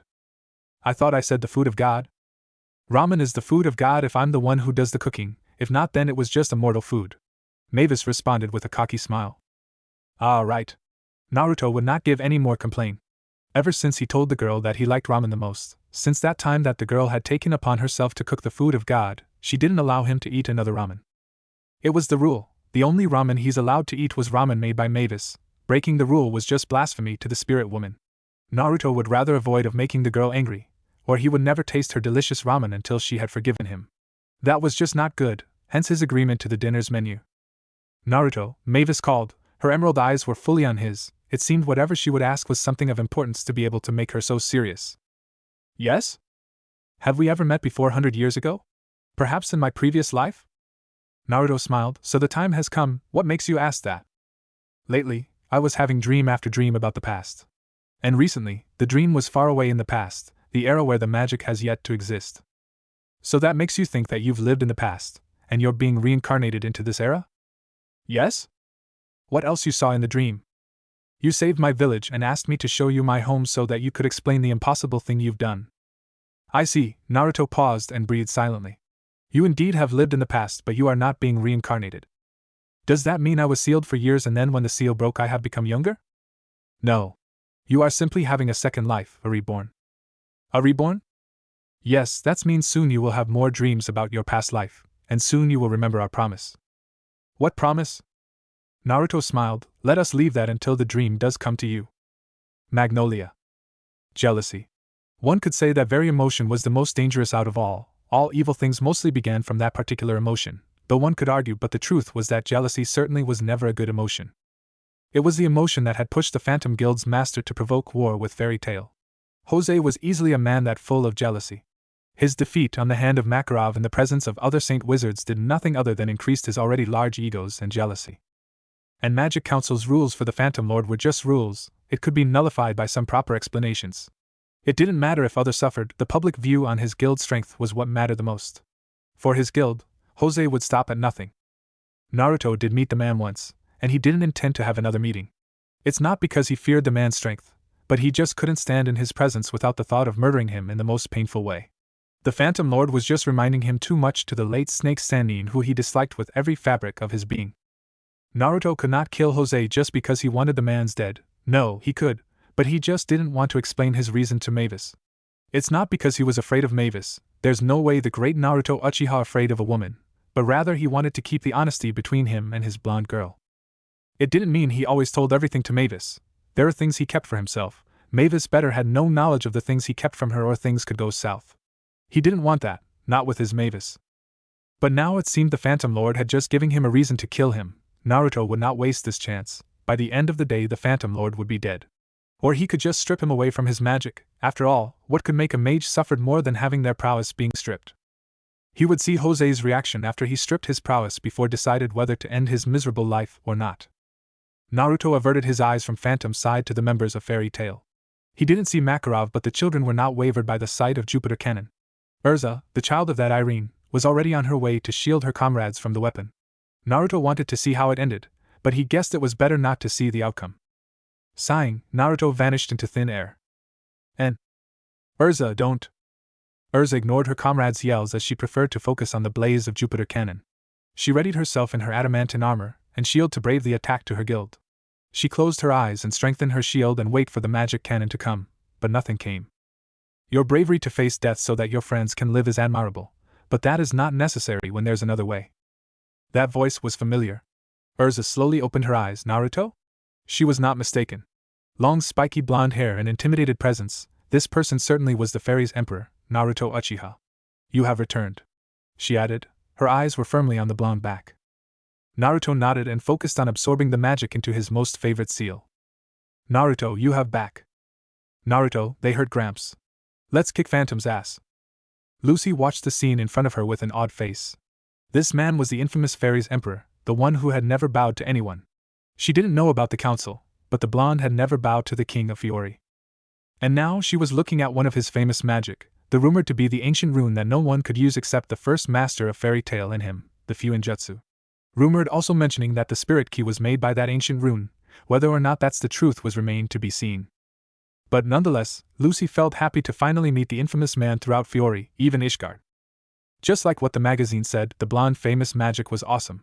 She could clearly see a large black magic circle appeared far above the Phantom's Guild building and a magic cannon twice in size compared to the Jupiter was launched out of it. It headed straight toward the building and hit it without any hassle. A booming sound echoed through the air and the explosion of the magic blaze when it collided the building, causing debris to scatter and polluted the fresh air. When it all ended, water left of the Phantom Guild building were just pieces of its materials, and the guild members were scattered with tattered body and had angry reaction on their face. Lucy certainly didn't want to make a problem with the blonde, not if she could help it. Across the distance of the Fairy Tail's members, Jose stood with face burning in hatred ahead of his guild members. His black eyes stared menacingly at the figure of floating Naruto. He had made a mistake by not counting that arrogant blonde in, and now he paid the price. But nevertheless, it would not happen for the second time. All of you handle the fairies. I will show the boy what it means to stand in my way. He said and walked on. He would crush anyone who stood in his way. As the Phantom Guild Master walked, Naruto landed alongside Urza and faced the rest, whose face were varied in reactions. Some had awed, horrified, horror, and some had a satisfaction smile on their face. Dead wave. Jose sent his strong spell that traveled across the distance toward the fairies. Naruto turned around to see the wave of black magic being sent in his way. Since he stood at front of the fairies, then if he escaped that spell it would certainly hit the fairies. But that spell was weak, even he could use a lot stronger dark magic than that mortal. He raised his right hand and just like that, the spell vanished. To the untrained eyes it looked like the blonde was just willed the spell to disappear by the raise of his hand, but to the trained one, they could see almost invincible barrier that trapped the spell and consumed it. I will handle Jose, I leave the rest to you and the others. Urza knew the blonde was powerful but didn't know how powerful he really was, and his mastery over ancient rune was just incredible, but Jose was a member of Saint Wizard. Fighting him was certainly not going to be easy. It would be better if she assisted the blonde, and she's sure that Natsu, Gray and the others could handle the other members of Phantom Lord. You are the one who's always saying to believe in your comrades, yet here you're doubting me. Isn't that being hypocrite? I don't know that you're such person, Titania. Urza frowned at hearing those words. I apologize, she said and bowed her head sincerely. I will believe in you and lead the others to fight the rest of Phantom Lord's members. And be safe, Naruto. Naruto nodded and let loose a little smile. If there's anyone that had the heart as gentle as Mavis, that person definitely was Urza. As Urza led the other to welcome the assault of the Phantom's members, Natsu, with happy on his head, was not moving yet as he stared at Naruto with strange eyes. Naruto shifted his sight to the boy that reminded him of the day when he was still naive. He didn't dislike that, but in Shinobi era, it would cost him his life. Oh, Natsu, make sure that you beat the crap out of that stupid dragon slayer. Natsu smiled and left with eyes burning in determination. Alright, I'm fired up. Let us go, happy! There were only 3 people left behind him. Naruto turned around and smiled. Well, will not the delightful Mary-Jane join the fight? Surely your sweet Lee-sana can protect the beautiful blonde by herself, can't you, Lee-sana? Besides, the girl is not weak herself, are you? Mary-Jane smiled at the blonde. You like flirting, aren't you, Naruto? I was merely stating the obvious, right, Lee-sana? The short white-haired woman nodded and was smiling warmly at Naruto. Sister just being shy, Naruto. I'm not, Lee-sana. You exactly are. I'm not. Naruto shrugged his shoulders off and averted his attention to the silent woman who seemed to be on her own thought. Perhaps you are the infamous Lucy that Happy said as Natsu's love interest, alongside Lee-sana? Dead wave. Naruto turned around and sent a gust of wind to intercept the spell that Jose desperately sent. I think I will leave you on your own, girls, later. Just then Naruto vanished and reappeared right in front of the furious Jose. He pulled out his usual stoic face and looked down on the man who seemed to have a soul of a child with his black cold eyes. After you destroy my guild, you now dare to look down at me with that arrogant face of yours, boy? Boy. This little mortal dared to address him as a boy. Unbelievable. Eternal Manjiki Sharingan, in all its glory, came to life. It was coldly staring into the black eyes of Jose. If looks could kill, perhaps Jose would find his soul already ripped apart of his body. Kneel before me, Jose, perhaps then I will accept your apology. End chapter. Chapter 4. Blue magic circle appeared in front of Naruto. Its diameter was about 50 cm. Emperor's lightning cannon. A tremendous lightning beam shot out of magic circle and went straight ahead toward Jose Porla. Not wanting to be hit by such beam, Jose vanished from his place and appeared a few feet to the left, but his attempt to avoid the beam was fruitless as the beam was following his movement. He guessed that the only way to stop the beam was to make it hit something or counter it. Jose waved his right hand and multiple purple magic circles appeared before him. From within the circle multiple purple shades appeared and they formed a line and tried to withstand the lightning beam.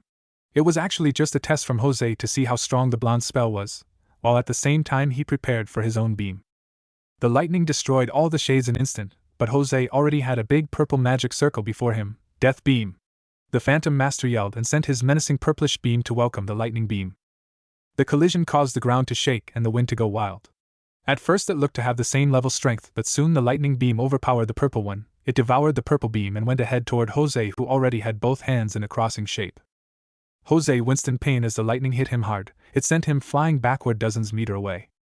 It was foolish of you to withstand my Emperor spell. Each of it has enough power to obliterate a mountain. However, my previous spell is at its weakest state, so it is no surprise that you're still alive.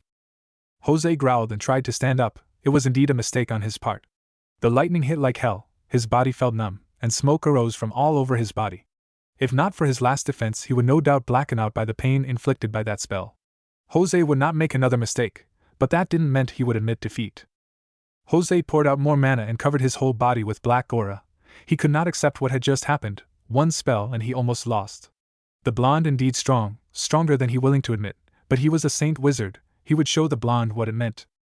Death wave. Jose sent multiple death waves toward Naruto at once. Not only that, he also covered both his hand with menace-looking shades and lunged himself toward the blonde, following his death waves. Naruto let the death waves hit him. I feel nothing, he said after being hit. I don't know you are that weak, Jose. Jose growled and sent a right punch toward Naruto's face. Naruto avoided it by tilting his head. Jose sent another punch. Naruto dodged it with his left hand and countered attack by swinging his right leg, aiming for Jose's head. Jose saw the attack, but it was too fast for him to react in time. As a result, he was sent skyrocketing dozens meters away to the left. Jose grunted in pain as his body hit his guild building's debris. Unacceptable. He yelled and stood up. I will not forgive this humiliation. He yelled and again lunged himself toward Naruto. Naruto did not say anything as Jose got closer to him. He avoided the Mad Master's kick by sidestepping and dodged a punch that was directed at his left side of his head. He dodged another attack, avoided another attack, and defended himself from everything that was sent by the raged master and did not bother to return the favor. Jose jumped a dozen meters backward and panting heavily. He had never felt this frustrated before. All his attempts to attack were dodged, and the blonde did not bother to attack him at all. As though he was just a weakling fool before the arrogant blonde, the thought made his blood boiled. Jose clasped his hands and 100 purple magic circles appeared and 100 after 100 shades were shooting from the magic circle toward Naruto. They all had a magic scythe on their hand, aiming to cut the blonde's neck. Seeing that, Naruto held a hand seal, wind style, pseudo almighty push. Boom! Naruto jutsu had the same effect as Shinra Tensei as it blown everything around him away. The shades were destroyed and the jutsu also threw Jose dozens meters away before finally he fell and let loose a screaming pain. Jose coughed some blood but still trying to stand up, his body tattered and his mana was low. He knew he now had no chance of winning, but nevertheless he stood again. He would never admit defeat, not to an arrogant child like the blonde. Kneel, Jose, Naruto said and walked in slow pace toward the Phantom Guild Master. Who knows that you will be forgiven? Of course you should beg for apologize beforehand. Never! Jose shouted. He had his hands moving preparing for his last spell. It did not matter if it cost all his mana to work, he would fight till his very last. A monstrous magic circle appeared under Jose's feet. From within it a monstrous shade slowly arising, it covered Jose's whole body and brought him to its chest. The shade stood firm and 50 meters in high. It had a devil-looking face with 2 horns on its head. Its red eyes stared menacingly at the blonde. You will be defeated! Jose yelled from within the shade and instructed the shade to march toward the blonde. Naruto stared at the thing with a bored face. I will defeat you in a fairy tale's way, he said. He's sure that Mavis would be proud of him, and would no doubt giving him a thumb up while smiling happily. Naruto shook his head lightly and made a necessary hand seal. Fairy law. A very big golden magic circle appeared on the sky. It illuminated white light that blinding people's sight. Naruto watched as the spell did its job. He had to admit that the spell was quite effective. Well, he should not surprise though, since it was an imitation to his spell, Emperor Law. The difference was that the Emperor Law ignited all target into ashes while the Fairy Law did not. He first had taught Mavis the Emperor Law, but the blonde did not like it. She wanted something that would not kill people. Seeing the spell finished its job, Naruto walked closer to the Phantom Guild Master. Naruto stared at the unconscious form of Jose. He had thought that stripping his power away and then saw him suffered would be nice, or killing the Phantom Guild Master would satisfy him. But in the end, he did none of that but only put a seal on the fool should he turn more evil than he already was. I don't know you are that powerful. Jose didn't even leave a scratch on you, and he is the Saint Wizard. Naruto turned his eyes to the voice's owner. Makarov has yet to see anything, but he would not tell the old man. He's not that strong. Perhaps Laxus together with Urza can defeat him as well. Makarov snorted at the mention of his rebellious grandson, but he didn't comment on the blonde words since that was perhaps the truth. Laxus and Urza as one might be able to defeat Jose. Perhaps the fight would be a tough one, but at the end Laxus and Urza would certainly win. Makarov didn't have any doubt about it since he himself had seen Jose's power, and admittedly, Laxus' full power combined with Urza's was enough to overpower Jose. If only Laxus did not turn into the way he was now, his grandson would be a very good guild master. Don't be too hard on your grandson, old man. He values strength above everything, but deep in his heart, He probably loves the guild more than any other members and wants the guild to stand firm and strong. That's probably why he acts that way. He wants all members of the guild to be strong, but it seems he doesn't willing to aid them. Perhaps, in his mind, they don't deserve to be the guild's member if they cannot improve themselves. He wants Fairy Tail to be the best, yet you allow anyone who's in trouble and weak to join the guild without pushing them to be strong. To Laxus, that's not the right things to do. Makarov seemed to be pondering about his words. The old man loved his grandson, without a doubt. But he loved Fairy Tail and its members more than anything. It was similar to Hiruzen, the old man Hokage. His loves over Konoha was too big that could make him turn cold from the gentle kind one, in a heartbeat. Nevertheless, he liked the old man and respected his power. Only you will say that, Naruto.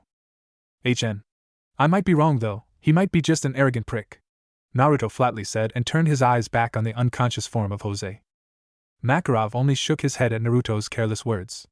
Only the blonde, no one else, would praise people and then insult them without a care in the world. Did the first master teach you the fairy law? Makarov asked in wonder. Naruto shrugged his shoulder off. It was another way around, but the old man did not need to know that.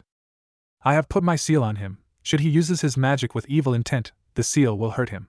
So, old man, what do you propose me to do with his unconscious body? Your mastery over ancient rune never ceases to amaze me. Anyway, you can leave him to me and join the rest to the remnants of the guild building. I will follow you after a while, and then we will have a party and rebuild our guild. Naruto nodded and vanished, leaving Makarov alone staring at the unconscious form of his fellow saint wizard. And, despite of having the guild building destroyed, the members of the guild were smiling like it was nothing. It was somewhat understandable. Even if Phantom Lord didn't have destroyed the guild building, he's certainly sure that sooner than later they would destroy the guild building themselves, for fun. Naruto shook his head at the thought, and walked straight ahead toward a certain red-head mage. Upon seeing his arrival, Natsu ran at him with fists covered by flame. Naruto, fight me! The pink-haired boy yelled. Behave, Natsu! Urza yelled and hit the boy on his head, making him fell face first. Naruto shook his head lightly and approached the familiar faces out of all the members of the guild. How the fights with Phantom done? He asked the scarlet-haired woman. It was a tough fight, but we won. There are good and bad things happen while fighting, but nothing to worry about, everyone is happy and well. And at last Master did come to grace the battlefield, the rest of the Phantoms surrendered themselves and Master let them go. How about your end, are you hurt? Naruto smiled, I'm fine, nothing to worry about. I see, I also saw that magic seal, fairy law. Urza said, she then stared at him seriously. I want to have a sparring session with you. I want to see how strong you really are. I will give it a thought. Urza nodded her head, thank you, Naruto. What for? For both helping me back then and considering on having a sparring session with me. It is fine. Silence came in as the two stared at each other, sinking in thought. Lucy stared at the two opposite genders who were busy on staring at each other. She thought that they did look good with each other, the fairies' emperor and the fairies' queen. Lucy could not help but smile, she wanted to entertain the idea. Who knows that the two indeed felt attracted toward each other, a perfect match that she did not mind to write in one of her book. How about me, Naruto? I want to fight you too. Lucy facepalmed at hearing Natsu's whining, way to ruin the atmosphere. Naruto blinked, did he lost in thought by staring at those innocent eyes that full of determination? It was unlike him. Naruto shook his head lightly and averted his eyes toward Natsu. If you can defeat Grey then I will consider it. Natsu grinned in excitement, Grey, he yelled and looked around for his unofficial rival. Prepare yourself. Curse you, Naruto! Grey yelled loudly as Natsu was heading straight at him with fists covered by flame. Don't start you too! Urza yelled as she turned around and went ahead toward the two. You stay out of this, Urza. This is our fight. What did you say? Urza asked. Her voice was so cold that made Natsu shivered. Nothing. I thought so, Urza nodded her head. Now go back to work. Hi! Naruto shook his head at seeing that. Well, he could always count on the redhead on handling Natsu. She really treated them as her family, well, in her way. You like her, don't you? Naruto shifted his sight toward the blonde that's still standing close to him. Well, you should be on Natsu's side or you will be beaten by Lisana. Look there, she is making her move already. I don't like Natsu! Lucy yelled in denial, but she was already on her way toward the pink-haired mage. Naruto shook his head lightly and sent two sealless clones to help the rebuilding. It would not take long to rebuild with his clones Mokutan, and it seemed Makarov would not return any time soon. Sighing, Naruto walked his way toward the last person he enjoyed talking with, Mira Jane Strauss. I see you are in the same wavelength with Urza, the white-haired mage said as soon as he reached the temporary bar table. Naruto raised an eyebrow at that indifferent tone, but did not comment. I'd like to have a glass of orange juice, Naruto said and sat on the chair. Or a glass of cold water will be fine if you don't have orange. Mira did not say anything, she focused herself on doing her self-proclaimed job. Naruto frowned, but still did not comment. He took the cold water she gave and drank it in one gulp. He then put the glass aside and stared at the woman who now was staring at him. What is it? Naruto asked, just for the sake of asking. Is the princess okay? What is that supposed to mean? Mira shrugged her shoulder off. You should not surround yourself with many women just to make them miserable. You are talking nonsense. I'm just being polite like the old man suggested me to do a year ago. You did know that I was too impassive to fit in the guild. Perhaps I have changed a little. Liar!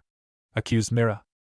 Naruto shrugged it off as he's sure that he did not lie. The only woman he loved was Mavis, and it would never change. So, Naruto said. What is it with that indifferent tone earlier? Nothing to worry about. Is that so? Naruto asked, but did not bother to wait for the answer. How about we have a little spar? I want to see what you can do with that Satan soul. Perhaps some other time. Naruto smiled. He did not mind the response since he was actually not serious about that. Besides, it would be bad should he spar with the girl while Urza had requested that first, right? 2 days later, Era. Magic Council's building was located in Era, quite far away from Magnolia. He had been asked by the old man to accompany him to meet the council. They wanted to meet him as well. He could refuse but deemed it was time to meet the old fools. He was actually finished preparing and now just biding his time with the world until Mavis merged in with her body.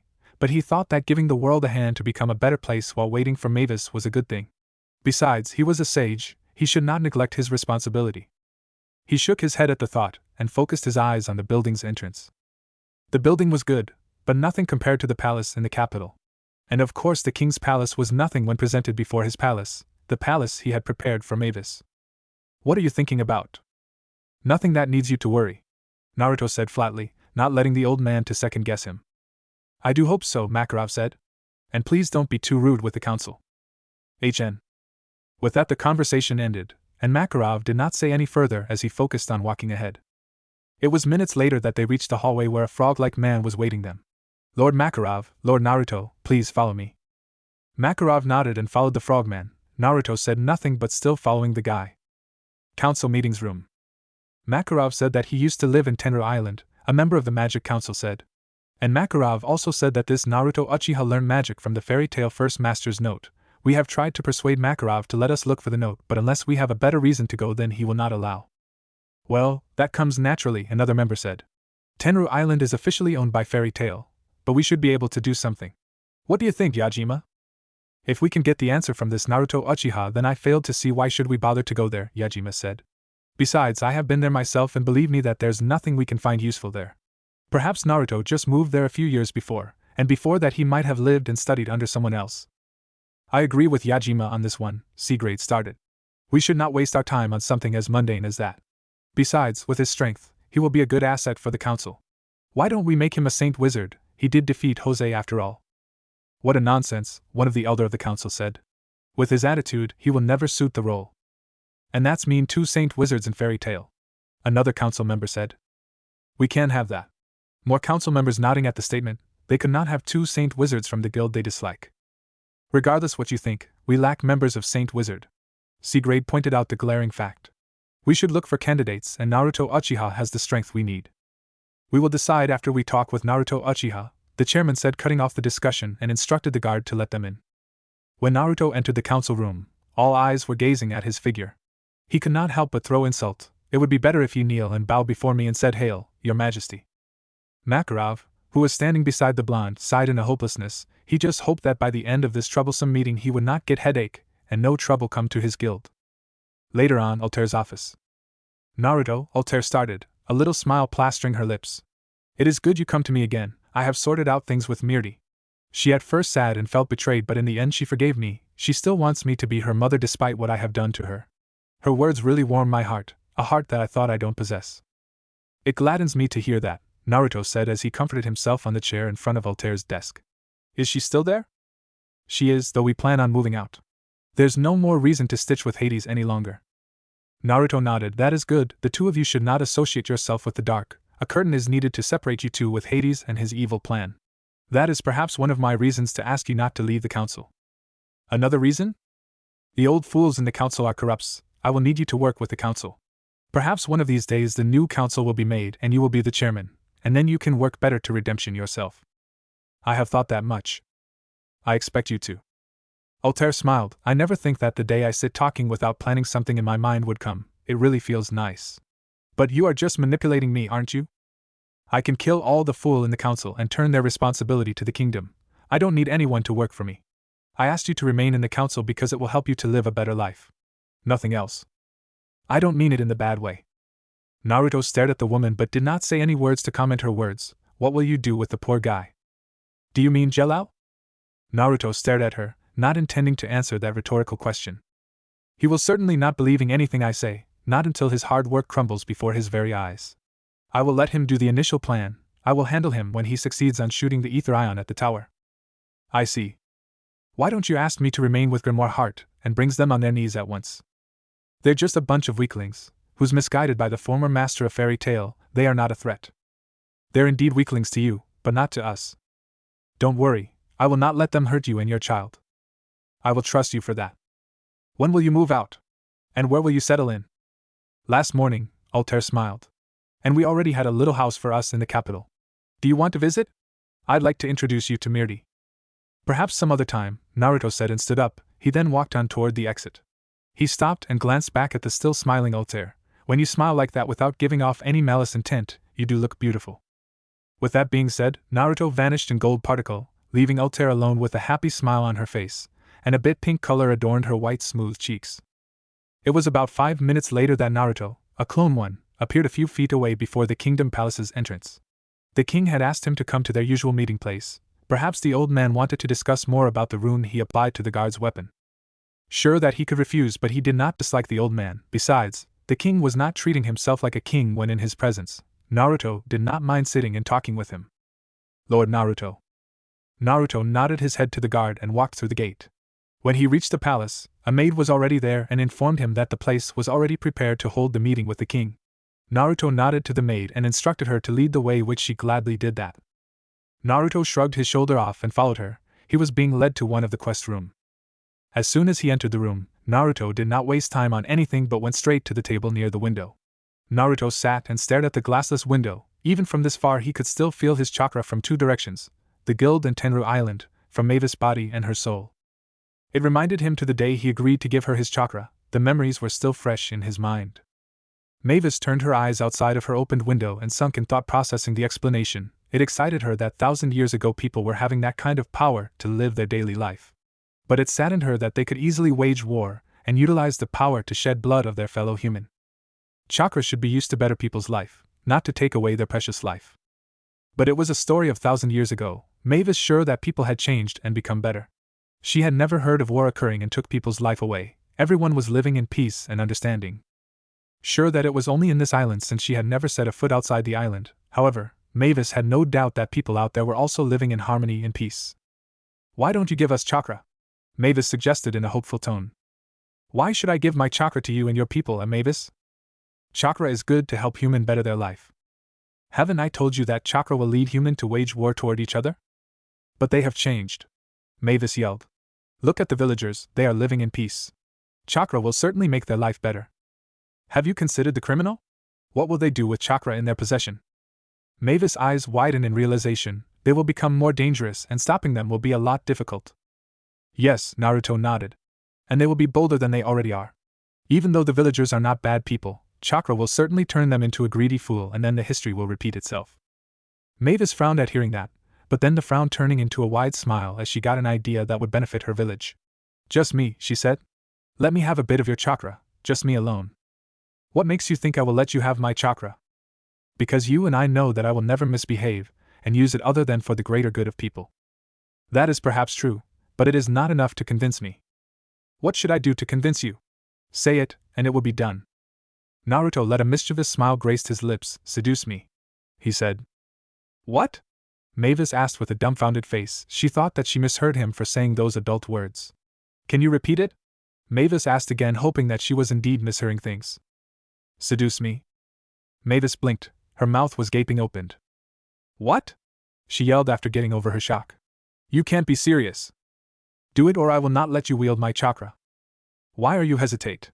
Perhaps you don't love the villagers as much as you show? That's not true. So what? Or perhaps I'm not good looking enough for you. No! Mavis shouted hastily, but then she hurriedly covered her mouth with both her hands. Naruto smiled at seeing that. He shortened the distance between them and downed his head a little to stare at her mesmerized eyes. So what is the problem? Perhaps you want me to seduce you instead? Naruto smiled fondly at the memory. How could he convince the current Mavis to seduce him? He could not help but wonder about the possibilities of ways to make Mavis agree on doing that. But it would not be as satisfying as he thought without Mavis having her physical body. For once he just thought to force her to merge in with her body but decided against it. He could force anyone to do anything he so wished, but not with his Mavis. Naruto would not force anything on her, she's too precious for him. Mavis was his world. Only to Mavis he would not mind to fall on his knee. What are you thinking about? Hijri asked. But with that smile on your face, it must be something pleasant. Naruto averted his eyes to the woman who had just arrived and now was sitting at the opposite side of the table. I thought the king is the one who asked to meet me, he said in a monotone voice, not bothering to answer her question. But it seems I'm mistaken. Regardless, what is it? My father is attending another agenda. I volunteered myself to meet you so he can focus on the agenda. Perhaps you just dislike me? Naruto stared at the woman, not buying her reason. The woman was quite troublesome, and sometimes she was really unnerving him. Not that he hated her, and he was not afraid of her either, but it just that wherever she stared at him with those glittering eyes was always making him shivered. He could kill her without even blinking an eye, yet those eyes could make him uncomfortable. It seems you don't believe me, Hijri said. Her glittering eyes were always on the blonde. But regardless, whether you believe me or not will not matter. I have come here and we should proceed on the reason of the meeting. Say it. Hijri smiled. She really liked the blonde. Sure that his attitude was not befitting when in royal family's presence, but that was what makes him different. Their first meeting was still fresh in her mind.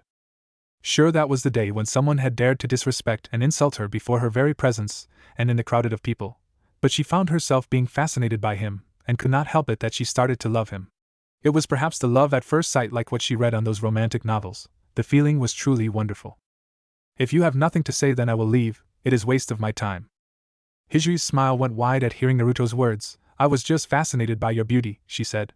I do apologize for losing in thought. Naruto frowned. This was another thing he found troublesome about the woman. She flirted too much for his liking. Mavis would no doubt scold him should she know about this. Just get to the point. I have to be somewhere else. Where? Nothing that concern you.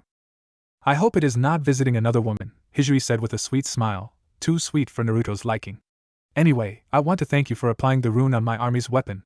Is what my father told me to say to you. I see. Naruto said and stood up. He turned around and walked off, leaving the room without saying any words. Wait! Hijri yelled and hurried herself to pursue the blonde. It was a joke. My father now is on his way, she said and captured Naruto's left hand. Naruto stopped and stared coldly at the green-haired woman. Didn't I tell you I have to be somewhere else? Well, he will not be long. Besides, I want to meet you so that I can ask your help, Hijri said seriously. Her face was really showing her seriousness. I'm not a saint. Please marry me. No. Marry me. No. Marry me. No. Marry me.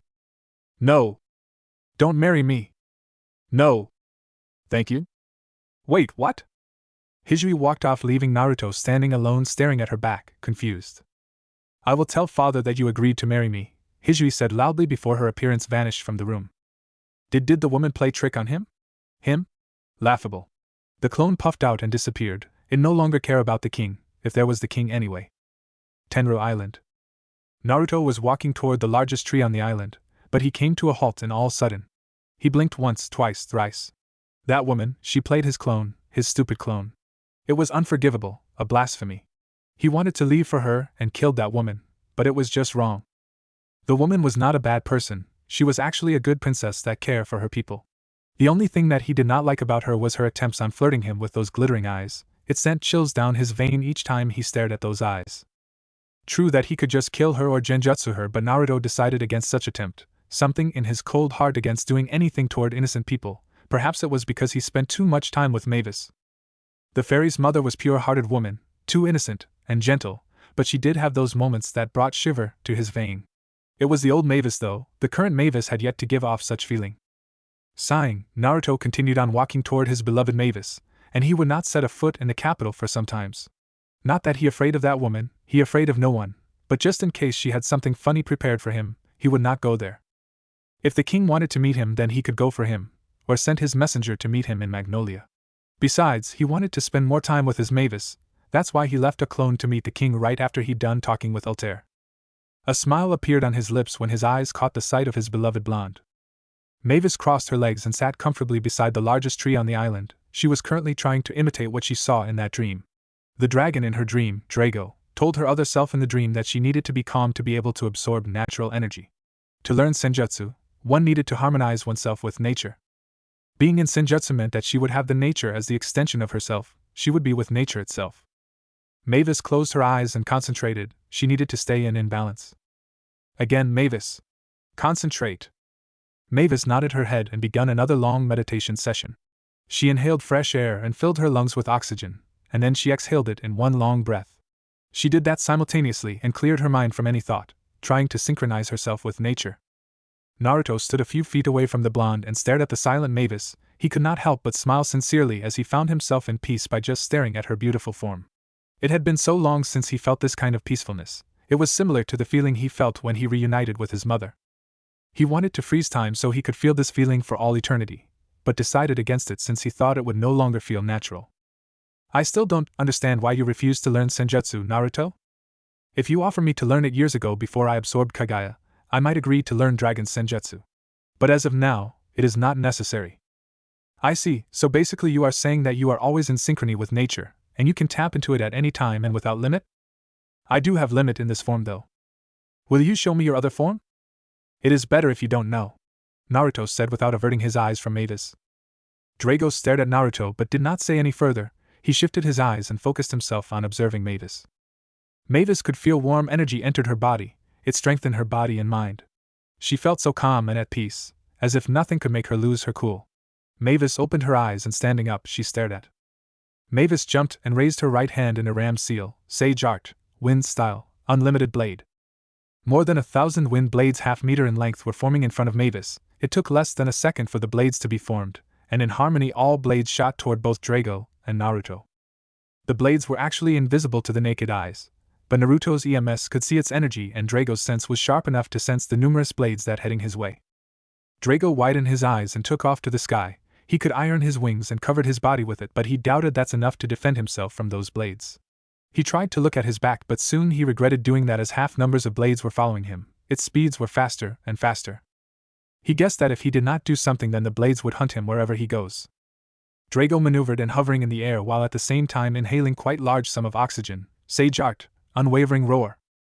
A tremendous grayish force was being shot in wide scale. It went ahead colliding with Mavis's jutsu, making a boom sounds in the process. The jutsu were trying to overpower each other. At first both jutsu were not showing any sort of losing until Drago increased his effort into his roar and slowly winning the duel. The roar went ahead overpowering Mavis's attack and it ended up hitting the ground, making debris and caused the wind to go wild.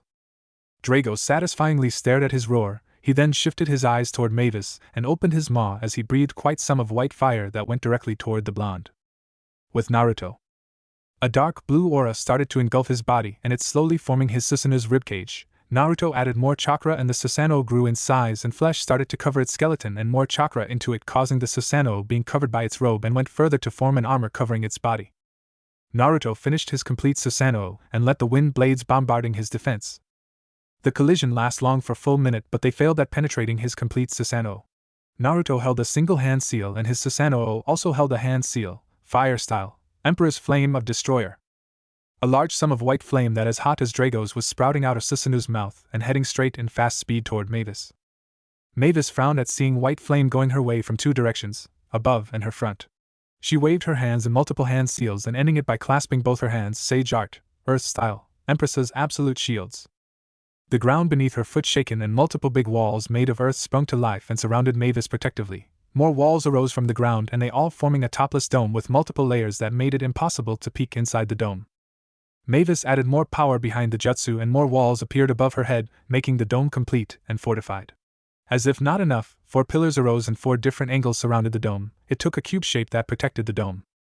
Mavis, from inside the dome, held her breath for a moment, waiting the flame to hit her defense. White flames hit the fortified earth dome. The collision sent wave of heating wind around causing debris to pick up. The temperatures were increasing as the dome was reddened by the flame. It was slowly melted away. Mavis started to feel the heat. She growled and breathed out a cold wind that froze the inside wall, but it seemed futile as the heat were getting hotter. Frowning, Mavis let go of her clasping hand and waved a ram hand seal, Sage Art, Wind Style, Empress's Majestic Force. A tremendous wind started to surround Mavis' body, and in an instant it blown everything around her away, letting out a booming voice and caused debris to go wild. The ground shackled and the surroundings were in chaos. Mavis narrowed her eyes as she sensed a punch was being directed at her face. In haste she brought up both her hands in a cross shape to dodge the punch. The strength behind the punch was so strong that it sent her flying away. Mavis maneuvered in midair and landed softly at the ground. She covered her whole body in tremendous lightning and went straight toward her attacker.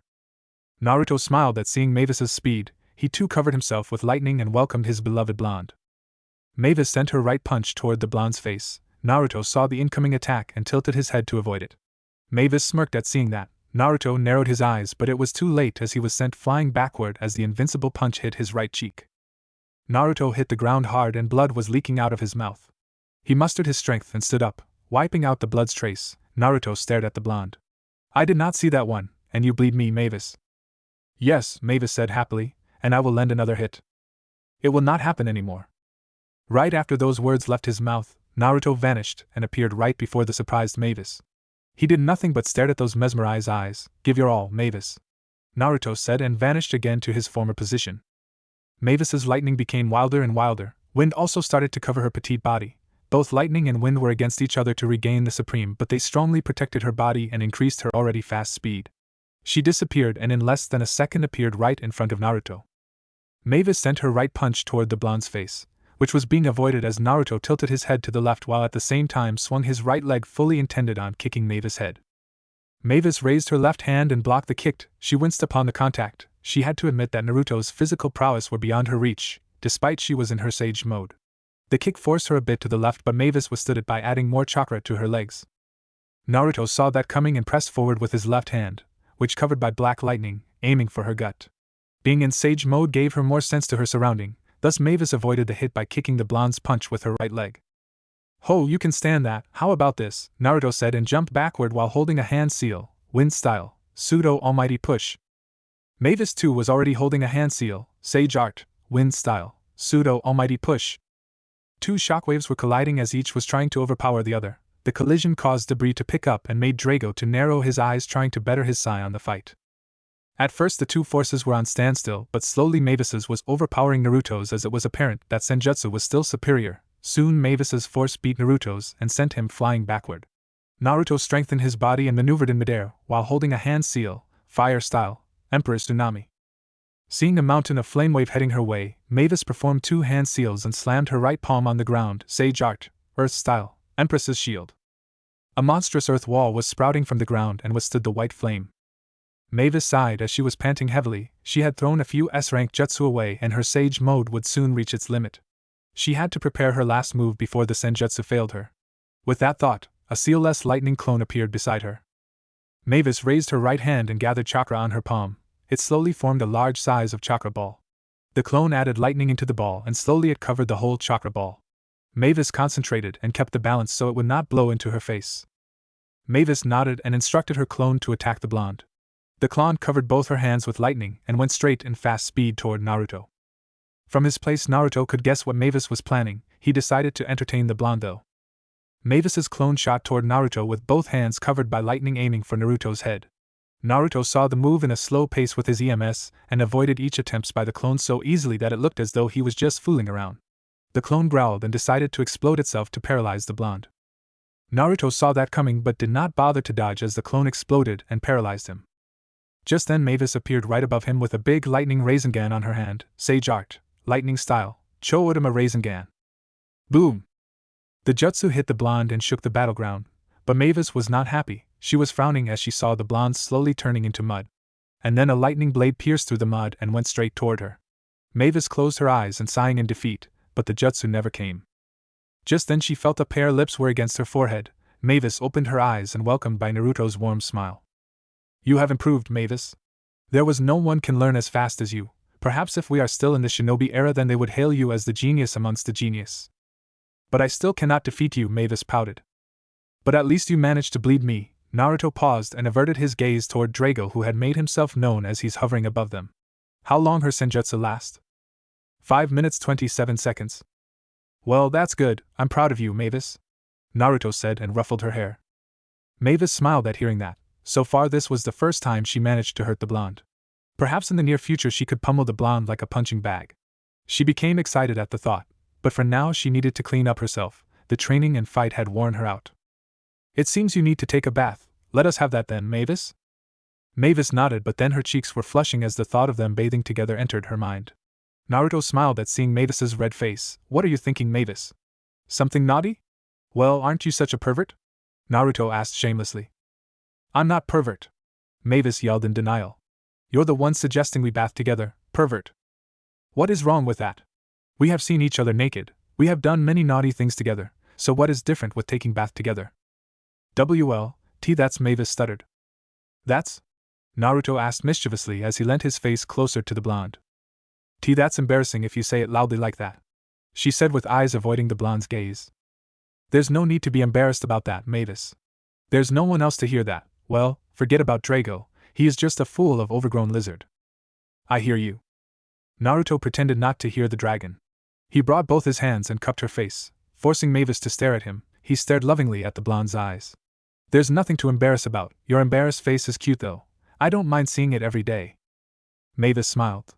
Stupid Naru, she said and buried her face on his warm chest. I don't mind being called stupid by you. Baka. Naruto smiled. He engulfed the blonde woman in a loving warm hug. Take care, Drago, he said, and the two vanished in gold particle, leaving a big red dragon alone staring at their former place. I don't like being ignored, the dragon said to no one. Humph. He scoffed and took off. He would better take a nap in his place. Mavis opened her eyes and stood up. She raised her right hand in a ram seal, sage art, wind style, unlimited blades. Nothing happened. Mavis blinked. You cannot utilize senjutsu without your real body, Mavis. Mavis? Mavis shook her head lightly and averted her eyes toward Naruto, who was leaning against the tree beside her. When you arrived? Mavis asked. A moment ago. Mavis nodded and went to sit beside Naruto. She leant against Naruto's body and stared absent-mindedly ahead beyond the space. Is Drago alive? Mavis asked in a hopeful tone. No. I see. Do you want to see the land? Naruto smiled and embraced the girl with a warm hug. Let us go, he said, and the two vanished in gold particle right after those words left his mouth. Chapter 5: Dreams, Magic, and Promise. Mavis opened her emerald eyes and lifted up her head to stare at the peaceful face of the still sleeping Naruto. She had undoubtedly fallen asleep on her blonde's chest right after both satisfied with the night. Both of them were certainly naked under the white blanket. Mavis did not need to peek inside to prove the point. Last night was a long and exciting night after all. Mavis blushed when the images of the things they did last night appeared in her mind, but she was glad that Naruto had never disliked her undeveloped breast. The blonde really liked her for what she really was. Mavis felt grateful for that. She loved Naruto too, her Naruto. Well, I don't dislike what I'm seeing, Naruto said. His eyes, which had fully opened, lovingly stared at Mavis's.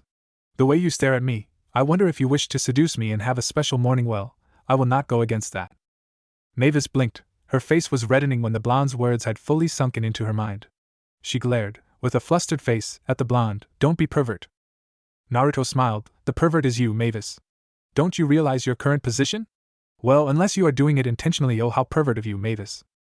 Mavis' eyes widened when she realized that she had taken up a sitting position atop of her blonde. Her bare body was all for Naruto to see. Her face became redder than ever. In blinding speed she fell on Naruto's chest and wrapped her hands around his neck. But she accidentally made a mistake that made her face as red as tomatoes. It caused Naruto to smile though. You did it on purpose, do you not? Mavis did not respond. No matter what she says, the blonde would not stop at teasing her. Though she could feel that a certain part of his body was getting harder as it touched her right thigh. You have to take the responsibility, Mavis. It's not my fault, Mavis mumbled. Why, you are just too perverted.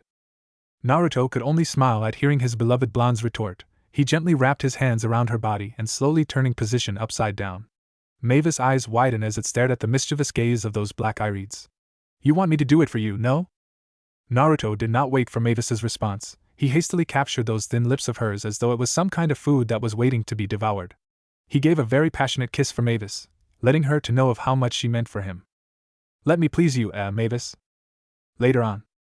Naruto and Mavis walked side by side exiting the Emperor Palace he had created. The latter had a tired but excited expression on her face while the former had the usual impassive expression. The two came to a halt when their gazes fell upon the red big dragon hovering before the palace's gate. Eyes dangerously stared at the two. "You are leaving?" the dragon stated. "Yes," Naruto responded. "Mavis wants to travel, she wants to visit the other lands of the world." Mavis nodded, agreeing with what Naruto had said. "I want to see how the civilization outside of my former island. Besides, I have lived here for more than 3 years, it is time to see the outside world." "I see," the dragon muttered. He did not say any further as he turned around flapping his wings and left. "Don't cry, Drago," Naruto said in an amused tone. "Don't be ridiculous." The dragon snorted. "I want to ask both of you to look for Hilderia, but since you are about to leave, then I have no choice other than to look for her by myself." Naruto stared at the dragons as he flew away. "Drago is just being shy anyway, let us depart, dear." Mavis nodded and the two vanished from the view. They then appeared on the middle of the sea that surrounded the Dragonland. "Want to walk or fly?" Naruto asked. "I know your main element is wind, but really, can you fly?" Naruto did not answer Mavis's question. He moved fast and carried the blonde in his arm and then jumped, making the girl let loose a surprised yelp. Naruto created a pair of wind wings and flew high up to the sky. He held Mavis affectionately in bridal style. "The only thing that the great Naruto Uchiha cannot do is hurting you, my lady," Naruto lovingly said. Mavis smiled. "Are you sure?" she teasingly asked. "Without a doubt." "I do remember that your kick is really hard," she pointed out. Naruto frowned. "You know it was for your training, dear. And you should have known Naruto Uchiha always takes training seriously. You should not complain about it. You will not become as strong as you are now if I take it easy on you. Besides, you did bleed me while I on the other hand did not bleed you." "That's that," Mavis said and wrapped her hands around his neck. She warmly stared at him and kissed his left cheek. "Make sure you will never hurt me, dear, or you may regret on doing that." "What will you do if I somehow hurt you?" "I will punish you," Mavis responded with eyes darkened. "I want to know it, really, but somehow I think it is better not to provoke you to punish me." "You better not," Mavis cheerfully replied. "So, dear, where will you bring me? Would you like to see my birthplace?" "Of course. Let us go there." Naruto nodded and increased his flight speed to the level of sound. It was about 9 minutes later Naruto stopped, and floating in the air far above the land. He looked down on the land and studied what he saw. "My birthplace used to be here, but it seems over more than 1,000 years things have changed much more than I think it would. Even the Hokage monument now has splitting and the Hokage's faces are hardly recognizable. Let us go down, dear." Naruto nodded and descended to earth. He landed inside a forest that had traits of Konoha's training ground 44, the Death Forest. "I used to spend time in this forest," Naruto said and gently brought Mavis down. "Either hiding from the mob of villagers or sharpening my sense, perhaps also to prevent myself from killing the disguised human." "I'm glad there is no more shinobi," Mavis responded and took Naruto's left hand in her left one. She held it strong, not wanting to let it go. "I don't know what I would do if I were in your place. Perhaps I would have had prayed for God to let me die." Naruto ruffled Mavis's hair with his right hand. "It's okay," he said. "The past is in the past." Mavis nodded and let her beautiful smile appear on her lips. "I will always love you, Naruto." "I know, and I feel the same for you." The two then walked in a slow pace while holding hands heading out of the forest. They walked for a while until they found a gate that was made of oak tree with iron covering its lower part. Above the gate, there were words written in a language that was foreign to both Naruto and Mavis. Knowing they did not able to read it, the two ignored the words and walked through the gate, and moved further until they met a villager of the village. "Excuse me," Mavis said to a bald old man who was sitting with a very big cat that was seen to be a tiger, or something similar, under a big tree. "May we have your time for a moment?" The old man lifted up his head and stared at Mavis. "Little girl," the old man said. "You seem to be a good daughter, but when it comes to a stranger, you should let your father does the talk. People these days tend to bear ill intent towards children." Mavis fell into an utter silence. Her body was not showing anything that embodied of life beings, as though her life force had just dried out and left nothing but a corpse. Mavis was in that kind of situation for some moments before she finally regained her composure back and looked the old man with a look that made the old man shivered. Mavis tried to open her mouth, but she closed it again due to not finding any proper words to say. It was happening for a few seconds until Naruto had enough of this.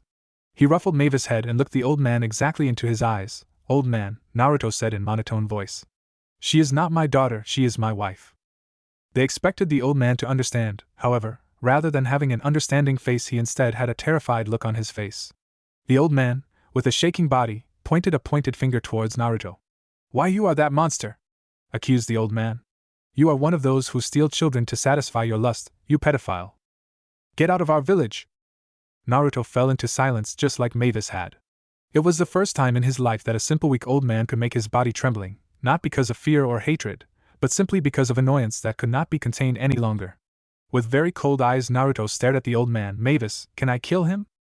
Somehow Mavis had gotten her life back. Perhaps listening to the old man accusing her husband for being a pedophile was enough to make her forget about the little humiliation the old man gave her. She even tried so hard not to laugh, trying not to further ire her husband. Though she could not help but let giggles escape her small mouth, which was succeed on making Naruto averted his eyes back towards her. Mavis hastily shut her mouth and avoiding her husband's eyes to stare at the old man. There is no need to go that far, dear, Mavis said as gentle as she could manage. I will explain our situation so that no one will accuse you as a pedophile anymore. You better be, dear, and don't forget that the old man said that you are my daughter. Mavis' lips twitched hearing Naruto's words. Don't remind me of that, dear, Mavis said and gave the old man a look that sent chills down the old man's vein. Old man, Mavis stated. It seems you have mistaken me of being a child. I am actually 21 years old. My childlike appearance is because I have a growth disease that forbids me to grow into adult form. Hence, despite being adult, I still possess my children-like body. The old man tried to overwhelm the chills feeling and braved himself to look into the blonde girl's eyes. Don't afraid of telling the truth, young lady. I know the guy must have been torturing you to make you this afraid. A sweet smile appeared on Mavis' lips, too sweet that it managed to make the old man to gulp his own saliva. Do I look like afraid to you, old man? And no? Then, do you believe that I'm already an adult, and that we are a married couple? I guess I do, the old man carefully replied, trying not to provoke the woman even further. That's good, Mavis said with a gentler smile. But please tell the others about that fact before they accuse us for being father and daughter. I will do that should they say that, and do forgive this old man for saying what he said. You are forgiven, Mavis cheerfully said. And so, let us forget about the previous event and get to the point of why we approach you. Ah, yes, what can I do for you? We are new in this town, so we would like you to supply us with information regarding this village. Who knows that after listening to you we will finally decide to stay for a while. The old man nodded his head in understanding. He then started to tell everything both Naruto and Mavis needed to know. He also did not forget to tell the two about some pedophiles that liked to torment the children, and also about the fact that an unknown disease had attacked some of villagers that left their skins wrinkling. It was after 5 minutes or so that both Mavis and Naruto proceeded into the village. Have any luck about the language? Naruto asked, eyeing his wife who was walking beside him. No, despite the way we talk and its sound are the same as our language, it is actually quite different. Give me a little more time to fully memorize the writing structure. You know, I can memorize it faster than you. Yeah, Mavis snorted, eyes never leaving the book the old man gave. With those blessed eyes of yours. Naruto raised his eyebrow at the blonde's response. Do you perhaps jealous? You wish to have Sharingan as well?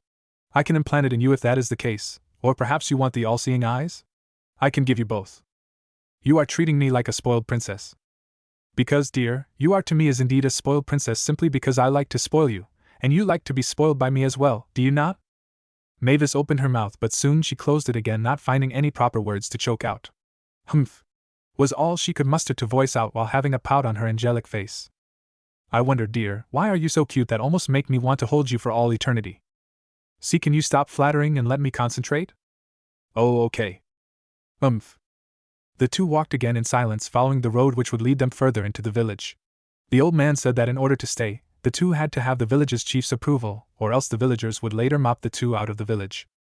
The reason was simply to minimize the crime that terrorizing the villagers, especially the female children. After a while, the two had finally arrived to the chief's house. Just like what the old man said, people were hiding inside their home until it was clear to them that the two were not bad people. It took a while until the chief finally got out of his house, welcoming the two with a warm face. He was about 65 and his hair was white. He had a white mustache as well. Do forgive my fellow villagers, the last 6 months were hard for us due to the criminals and pedophiles that targeting our village. We have to be careful towards anyone who wishes to enter our village. But there is no need to worry. Baldy has informed me that despite you are a weird couple, you are not bad people. So once again, let me welcome you two with open arm. Both Mavis and Naruto nodded their head in understanding. It was good that the old man, despite saying them weird couple, did not accuse the two as father and daughter.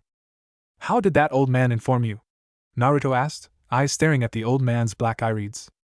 Mavis nodded her head, wanting to know as well. The chief smiled. Let us enter my humble house. My wife will prepare us drinks, and then we can continue talking. Both Naruto and Mavis followed the old man into his humble house. The old man instructed the two to sit at chairs in front of the chair where the old man had taken a seat himself.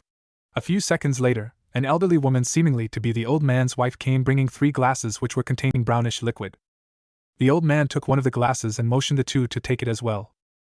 You must have seen the tiger beside Baldy. It is not a normal tiger like what you normally know. The tiger has the ability to telepathically talk. Don't ask how because we really don't know it. The only thing we know about them is that they have been around the village since long before I even born. Nowadays, we treat them as our pet, because of them as well that we managed to capture a few criminals that wandered around the villages months ago. Naruto raised his eyebrow at hearing the old man's explanation. Did the summons accept the dragons really dead? He had no explanation other than to assume that the tigers were partially part of the summons realm. Did they ever show something like blue energy? Mavis curiously asked. If I'm not mistaken, they occasionally have some sort of energy engulf their body, but it was actually green, not blue. Green? Yes, green. Now Naruto was really sure that the tigers were connected to the summons realm, though it certainly did not possess senjutsu which meant it somehow able to use that green energy. Can I see yours? Naruto finally asked. Of course, the old man nodded and averted his eyes towards the kitchen. It took only half-minute for the said tiger to grace its master. Its size was easily 1/2 the tiger they met earlier. The tiger had white color just like that bald old man's tiger, however the eyes' color were different. This one had gold sclera with red vertical irides, contrasted to the other one which had orange sclera with yellow vertical irides. The tiger silently stood beside the chief and stared at both Mavis and Naruto. Naruto stared at the tiger. His Sharingan came to life. He analyzed the energy that oozing of the tiger's body. It was indeed green. It was not being tainted by any color that indicated its connection with natural energy. It was purely green. This tiger somehow had the ability to absorb it from the atmosphere. Not only that, its body also able to produce it as well, albeit at a very slow rate. He said that your eyes are dangerous. Naruto blinked at hearing the old man's words and just like that his Sharingan disappeared. Can't he talk to me the way he talks to you? The old man shook his head. The tiger can communicate through telepathy towards each other, and their master only. So far we have never known of any tiger communicates towards anyone other than its master.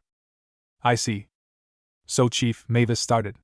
We would like to know where we can rent an inn to stay for about a week or 2. There's an inn at the middle of the village. Let me personally guide you there. And as soon as they got inside their renting room, Mavis threw herself on top of the bed, eyes staring at the ceiling, and her face was so serious that enough to made Naruto raised his eyebrow in curiosity. What are you thinking, dear? Asked Naruto as he too slept on the bed beside Mavis. If the tiger can control the green energy, why can't we?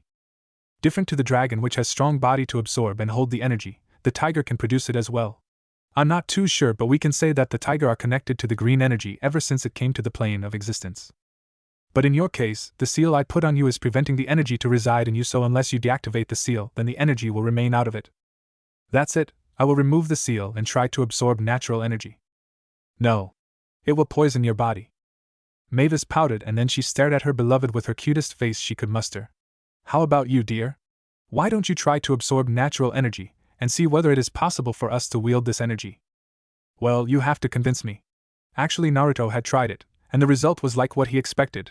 He could only use the energy with Rinnegan, if not then the energy he had absorbed would be condensing and finally turning back into chakra. You want to be convinced? Yes.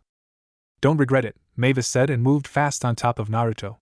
She eyed the blonde's eyes hungrily, and in blinding speed she captured his lips. Mavis devoured Naruto's lips, greedily forcing the blonde to open his mouth before finally conquering his oral cavity. Not just that, Mavis moved both her hands to untie the obi that keeping Naruto's yukata intact. She hastily went forward, unwrapped the yukata until it fully left Naruto's upper body naked. Mavis finally broke the kiss in a very slow pace. Her saliva was still connecting with Naruto's before it finally broken when Mavis took a sitting position on top of Naruto's stomach. Mavis let a lewd smile appear on her lips and moved her hands, taking off of her cloth before finally she held both Naruto's hands, bringing it on her small breasts. It is hard down there, dear, Mavis essentially moaned as she used her right hand caressing Naruto's pride. Naruto did not say anything but let Mavis do as she pleased, though. His hands were smoothly fondling her nipples. Let me bring it out, okay? Next morning, Mavis carefully watched as Naruto absorbed the natural energy. They were currently in the forest they first landed yesterday, looking for the answer regarding the possibility of them using the green energy. Sometimes she hated it that the blonde could do that with opened eyes while she on the other hand had to close her eyes to fully concentrate. Now that she realized it, Naruto's senjutsu and her senjutsu were different. If she had both her eyelids covered with crimson color with Drago's scale pattern that intertwined on her forehead, and her irides were turning into Dragos, Naruto on the other hand did not showing anything that indicated he was in Sannin mode. As though he was not in that mode. She sharpened her eyes when Naruto covered both his hands with green energy.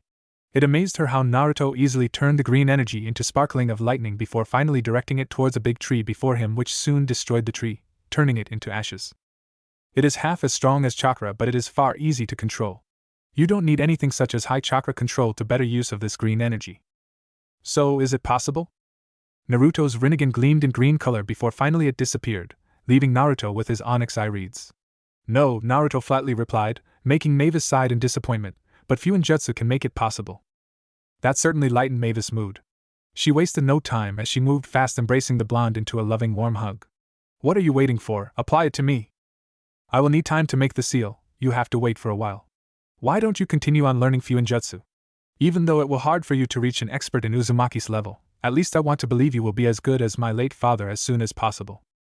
Mavis huffed and let go off of her hug. Fuinjutsu is way harder than anything I have faced so far. I think no matter how genius we are, mastering the Fuinjutsu to the Uzumaki's level is something borderline to impossible. History has proven it that no one is better than Uzumaki's, though, that doesn't mean impossible for anyone to get there. You have to remember that in Fuinjutsu, imagination is the key. Hi, Mavis groaned but did not say any further. She stepped aside allowing the blonde to work on the seal, while she on the other hand was starting to continue on her Fuinjutsu study. It was after 3 or 4 hours later that Naruto finished making the seal that allowed both him and Mavis to contain and use the green energy.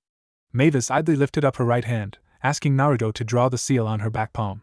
Naruto covered his pointed finger with dark blue chakra and slowly draw the seal on his beloved's back palm. It did not take long, only half a minute and a very complex seal was already crafted. Mavis amazedly stared at her hand. I will name this green energy as ether-nano, what do you think, dear? It is better to say ether-nano than green energy. Mavis pouted at hearing that nonchalant response, though she did not retort but instead folding her legs sitting up to gather natural energy. You don't waste time. Yes, the sooner I familiar myself with ether-nano the sooner we can make the villagers able to wield it as well. No, Naruto firmly said. I will not making it possible to the villagers. Boo. No, but Mavis, do it yourself if you so wish to grant them the power. Selfish, Mavis mumbled. Can you repeat what you said, dear? I did not say anything, Mavis quickly said and closed her eyes to fully concentrate. Naruto sighed. Sometimes he disliked the fact that Mavis cared too much to the people. Why couldn't she care only for him? It was indeed selfish like the blonde said, but Naruto could not help it that he wanted Mavis all for himself. Besides, as a sage, his job was to maintain the world's balance, not helping those human. Well, that was unless he chose to wear Mask of God, which would certainly frighten the blonde he dearly loved. So he would remain as the sage, for now anyway. Mavis did not take long to sync with nature. She opened her eyes and smiled to the blonde who was leaning on the tree beside her. Perhaps because we are familiar with chakra that makes controlling the ether-nano becomes this easy, Mavis said as she covered both her hands with ether-nano. Perhaps. But unfortunately, I don't think it will be this easy for the others. Naruto did not provide any response. He instead chose to observe the blonde as she was busy by herself trying to make lightning, wind, fire, earth, and water from the ether-nano. It took a while but finally all 5 elements were forming and floating around Mavis, as though it all were protecting her like automatic shield. I wonder, if I make something like hand seals to control this energy, will they able to use it? You have to think of giving them the ether-nano first, no? Well, dear, please tell me the history of Fuinjutsu and ninjutsu as well. Weeks later. Naruto could not believe what his eyes seeing. Mavis was sitting in the center of an arranged rune, a simplified seal she had created with his help, with some villagers surrounded her. They all sitting and holding hands, all facing at the center where Mavis sat with eyes closed. All of them, including Mavis, were engulfed by ether-nano. However, the villagers' ether-nano was not came from atmosphere but it came from Mavis who was acting as the transmitter. They had done that ritual for a week now. Mavis had convinced them to listen to her, which was not a surprise to him. This situation reminded him of Hagoromo's days when he started teaching people about Nishu, which later being perverted by his eldest son into ninjutsu, and soon people started to use the chakra to shed blood of their fellow human. He had warned Mavis of this but his beloved was so stubborn to listen. She wanted to see good from human, just like that fool Hagoromo. But he should not be surprised by that. Mavis was the kindest human he ever met, and there's no way she would see her fellow human suffered. Yes, Mavis was still human. No matter what would he say, she would not listen. He had to start on making her into immortal, and finally turning her into his goddess, and hopefully she would understand that humans should not be allowed to wield any kind of power. Lady Mavis, it feels great, as though I can do almost anything, one of the villagers said after the ritual finished. Yes, I have never felt this strong, another one admitted. And more came to praise Mavis as though she was goddess that decided to grace them with her divinity. How about you, Martha? Have your sickness deterred? Mavis asked to one of the villager who was attacked by the disease. And how about the others? Continued Mavis. She had been trying to heal them for weeks, and she also had asked them to join the ritual. We are now fine and healthy, Lady Mavis, thanks to you who has healed us and your husband, Lord Naruto, who has provided our doctor with herbs to cure the disease so it fully disappeared. Mavis smiled at hearing that good news, and she averted her eyes to gaze at her beloved who was half-heartedly staring back at her. Her smile widened when her blonde groaned in annoyance when people started to thank him as well. That's good, Mavis said, and shifted her sight towards the chief. And chief, please let the others read the book I wrote. I want them to learn it to protect this village from the criminals. As you wish, Lady Mavis. Mavis nodded her head before finally leaving the crowd to head to her husband, who was sitting under a tree not too far from the village's center where she currently was. You also let them read those books. Somehow I regret of helping you creating those magic circles and its hand seals. Moreover, that arc of time you have created is dangerous, dear, and you also have forced me to create that god-slaying magic because simply you thought that it would be cool. Also, we don't know the truth about the tiger yet. What do you think if some villagers know that the tiger can produce the ether-nano themselves? Not only that, but also this ether-nano's origin from chakra is still a mystery I failed to solve. Things may turn dangerous, dear. Mavis wrapped Naruto into a loving hug. Don't be like that, dear. Ether-nano is not as strong as chakra. Surely we can handle it, dear. It's true that ether-nano is weaker, but it is far easy to control. You can't stop time with normal chakra, however, it is different with ether-nano. Let me make it clear to you, ether-nano is similar to natural energy in some ways. One of them is that it is fully synchronized with nature itself. So in one way, if you are not me, this ether-nano is far dangerous than chakra, despite in raw strength it is weaker. Mavis could only smile at hearing her beloved's concern. She leant her head against his chest before saying, It is okay, dear, should things turn dangerous then I will handle it myself. Naruto sighed and returned the affection. I'm sure that you are more stubborn than my mother. It doesn't make you love me less, right? Of course it will not. Months later. Mavis was sitting alone inside the shrine that was built by the villagers for her, much to her embarrassment. Though Mavis could not help but accept it, and thus she had scheduled for herself to at least visit this place once a week before she left the village. Lady Mavis? Mavis' eyes widened in surprise at seeing the being who had spoken to her. It was the chief's tiger. How you managed to speak? Mavis curiously asked. My name Anxaram. I have been waiting so long for you to come, and finally I have a chance to speak directly to you. The tiger, whose name Anxaram said, its eyes respectfully stared at hers. Except for the dragon, I'm the last summoned being in existence. Those other tigers are created by me. I am the one who altered the chakra fruit and turned it into this ether-nano. Why? Mavis could not find any other words to say other than that. Naruto Uchiha, no, Naruto Otsutsuki is a danger to the world. We afraid if we let him acquire another chakra fruit, he will end the world. It was hard for us all, but at the end, all the summoned beings, except the dragons, were agreed to inject the chakra fruit with our natural energy. We did not expect it to become this ether-nano that acted as poison for us all, but at least we succeed on preventing him from getting the chakra fruit. Why the dragons did not join? Why you alive? Why do you think Naruto will end the world? The dragons were, are, and always on Naruto's side. You should have known it from their interaction. Mavis nodded her head in understanding. It was clear to her that dragons had a very good relationship with Naruto. I'm alive because my father sacrificed his life to make me immune to the poison. He entrusted me to wait for the prophecy to come. You ask why we wary of Naruto Otsutsuki. The answer is very simple. You have yet to see Naruto Otsutsuki, but I doubt that he will let you see that side of him because he knows that you will be frightened. Please listen to what I'm going to say to you carefully because we don't have much time, or we risk Naruto knowing about my origin. He has been keeping his eyes on me for a while. Should he know, then all my efforts will be worthless. Years later. Both Mavis and Naruto finally returned to the Dragonland. However, things were not as good as before they departed. Drago could clearly see that Mavis was not in good condition, and Naruto was not in a good mood either. What's wrong with Mavis? She has forcefully removed the seal I placed on her, and the ether-nano has affected her body, and she refused to be healed.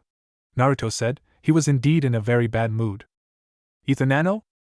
It is the name of the green energy. I'm the one who named it. It sounds nice, right? Mavis cheerfully asked. Drago stared at the blonde. Mavis stared back at the dragon.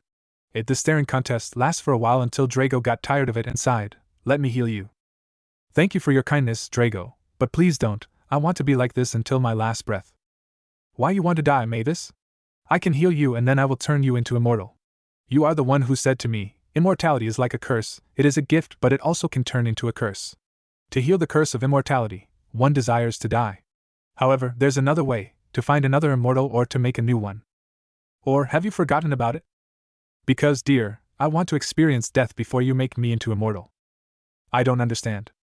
"You don't have to understand, Naruto. Just believe me that the day I reborn we will finally make our promise into reality." Naruto groaned and disappeared, leaving Mavis with a sad smile on her lips.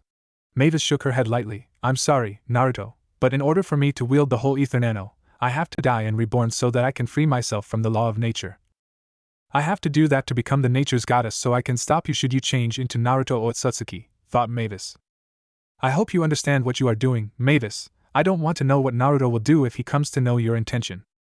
"What do you mean by my intention?" Mavis innocently asked. "You have changed, Mavis," Drago dejectedly said, and then he turned around, flapping his wings, and left, leaving Mavis alone, with eyes staring at the sky. "It's not because I want to, but I have to, not only for me, but also for Naruto, and for the whole world as well." Mavis slowly opened her eyes, revealing her emerald irides to gaze up at the ceiling. She was now sleeping inside Naruto's Emperor Palace, just like in the dream she recently had. The only difference was that she was not naked. Well, it was to be expected. Naruto did not want to do anything except of kissing before she merged in with her body. Though Mavis actually felt different, she wanted Naruto to do many things to her. It's not because she's pervert or something like that, but she was just curious. Yes, that's right, she was just curious about what would happen and how it feels. Mavis nodded her head and sat herself up. She then turned her gaze toward the blonde, who seemed to be in the dreamland. This was the blonde who she had met and loved even in her previous life. This was the blonde who taught the current her about magic, though it surprised her that the ones who had created magic were actually her and Naruto, and the blonde also had given her his precious chakra. This was the blonde who loved her the way she was, and she loved with all her heart. This was the blonde who would do everything she would ask. This was her blonde, her beloved blonde. Perhaps he was the heart of Naruto Otsutsuki, just like what Anxaram said. Mavis brought her right hand caressing his face. It must be sad for Naruto to see her death. A sad smile appeared on Mavis' thin lips as she brought her face closer to Naruto's. She kissed his forehead with every love she could muster. She then kissed his lips and then brought both her hands caressing his face. "Forgive me for making you experiencing my death. It will never ever happen again. I will make sure of it. This time around, we will finally make the promise we made on our wedding day comes into reality. I love you with everything I have, Naruto." Naruto held Mavis' body in his embrace very tight. He leant her head against his chest and kissed her thin, pale lips. "Mavis," Naruto said with voice full of sadness. He had his right hand caressing her left cheek. "I will always love you, Naruto, no matter what." Naruto stared at the form of Mavis. Her body had slowly dissolving into green particle that ascending to heaven. "Please, let me go with your smile," Mavis, in her angelic voice, begged with a little genuine smile. "I want to see it before I fully dissolved into air." Naruto let a sad smile appear instead. "Do you hate me that much to leave me alone with that smile?" Mavis brought her right hand up caressing Naruto's cheek. Her left hand had fully dissolved along with a little part of her left head. "Please," with a very little voice she said. "Don't think like that. I want you to remember my last smile, so please let me see yours as well. Besides, I will not disappear forever. Remember, I will be reborn again. You are the one who ensured that I will be reborn, or have you forgotten of that?" "It will at least ease my pain if you say you hate me," Naruto said, his lips slowly moving into a smile. Perhaps it was the most beautiful smile Mavis had ever seen from her blonde. "You know that I will never hate you, unless you try to cheat on me," Mavis said in a mirth voice, trying to make a joke. However, it did nothing but makes Naruto's tears to come out. "You know, ever since I am 7, it is the second time my tears has dared to come out. First when I said my farewell to mother, and now. It makes me happy to know that you love me so much to the point you shed tears when I'm about disappearing." Mavis, with the last strength she could muster, lifted her head up to kiss Naruto on his lips. It was not a kiss that based on lust, but a kiss that full of love and sadness. It shone of how much they loved each other, and of how much it saddened them to leave each other's side. The kiss lasted long until Mavis' form fully disappeared, dissolving into air, leaving Naruto alone with eyes staring at the heaven. "When we meet again, let us make our promise comes true, Naruto," were the words Mavis left in the air before finally the wind blew it away. Silence followed the disappearance of Mavis, embracing Naruto with the warmth of solitude. The silence lasted quite long before silver chakra started to engulf Naruto's body. 12 true seeking balls were forming behind Naruto. Slowly white Hakama was also forming, covering his upper body, along with Shikujo came out of nowhere towards his right hand. The silver chakra became more intense as the time ran, it condensing into a pillar of chakra that prisoning Naruto. The pillar went further, penetrating the clouds and seemed not to stop any time soon. The atmosphere became heavier, and it made any being hard to breathe. Cracks after cracks began to exist, and it caused debris to pick up. Suddenly wind started to engulf the chakra pillar, and the ground started to shake. From afar, Drago hurriedly flew towards the silver pillar, but when he reached half-yard away from it, the pillar, and everything around it disappeared, leaving nothing but a very deep hole and many craters. Naruto was nowhere to be seen. About 4,000 years later, God's Palace, Naruto's dimension. Dark, no source of light, nothing could be seen other than darkness, total darkness. But suddenly, light came out of nowhere and enlightened the room like the sun enlightened the day. What could be seen now was red, everything were painted in red, with a little black and white on the ceiling. In the center of the room that was tinted black and red, there was a flight of stairs that about 10 steps high. Atop this stairs was a gigantic throne that made of red crystal whose back was enough to reach the ceiling above it, that about 100 meters in high. A huge symbol was painted on the wall behind the throne. It had 9 centric circles with 9 magatama surrounded the first 3 circles. Atop of the throne sat a blond young man with eyes closed. He wore a white hakama with 9 black magatama around its collar. A black shinobi pants covering his lower body with black sandals. Shinobi complemented his attire. He seemed to be in deep sleep, but slowly his eyelids were opening, revealing a majestic pair of purple eye-reeds with ripple pattern that radiated power and divinity. Finally, a single word escaped the man's lips. "Welcome back, Mavis." Naruto's eyes slowly opening, emerald eye-reeds that seemed to capture his sight were curiously staring at him. Naruto could not afford to prevent his smile from appearing. "It doesn't matter how much I stare at those mesmerized eyes of yours, I can never gotten bored of it." A beautiful smile bloomed on Mavis' thin lips. "What were you dreaming about?" she curiously asked. Her hands were moving forward, framing Naruto's face. "How do you know I was having a dream? I'm your only woman, am I not?" Naruto raised his right eyebrow. "Of course, dear, there's no way I can love any other woman." "I really hope so." Mavis's smile then turned into dangerous one. "Or else you will be punished." Naruto, unconsciously, gulped his saliva seeing Mavis's smile. What had happened to his sweet innocent Mavis? Had she got all her memories back? Okay. Naruto could only nod his head and wait for Mavis to explain more. "If so, then you don't need to ask me how do I know that you were having a dream, the answer should be obvious." Naruto could only smile at hearing that response. It was indeed obvious. There's no need to ask that kind of question in the first place. "So, dear, how long have we been in this palace?" "About 3, and today will make it 4. "I see," Naruto said. He wrapped Mavis into a loving hug. "Have you gotten your memories back?" Mavis nodded her head and tightened her hands around Naruto's body. "Don't do that anymore. Don't make me see more than that." Don't sacrifice yourself for anything. Don't lie to me. You, End chapter. What if Naruto absorbs Kaguya fairy tale harem? And thanks for watching my video till the end. If you enjoyed this content, then do consider subscribing to my channel, and leave a like if you guys need the next part, comment down, and thanks for watching the video, and see you guys in the next video.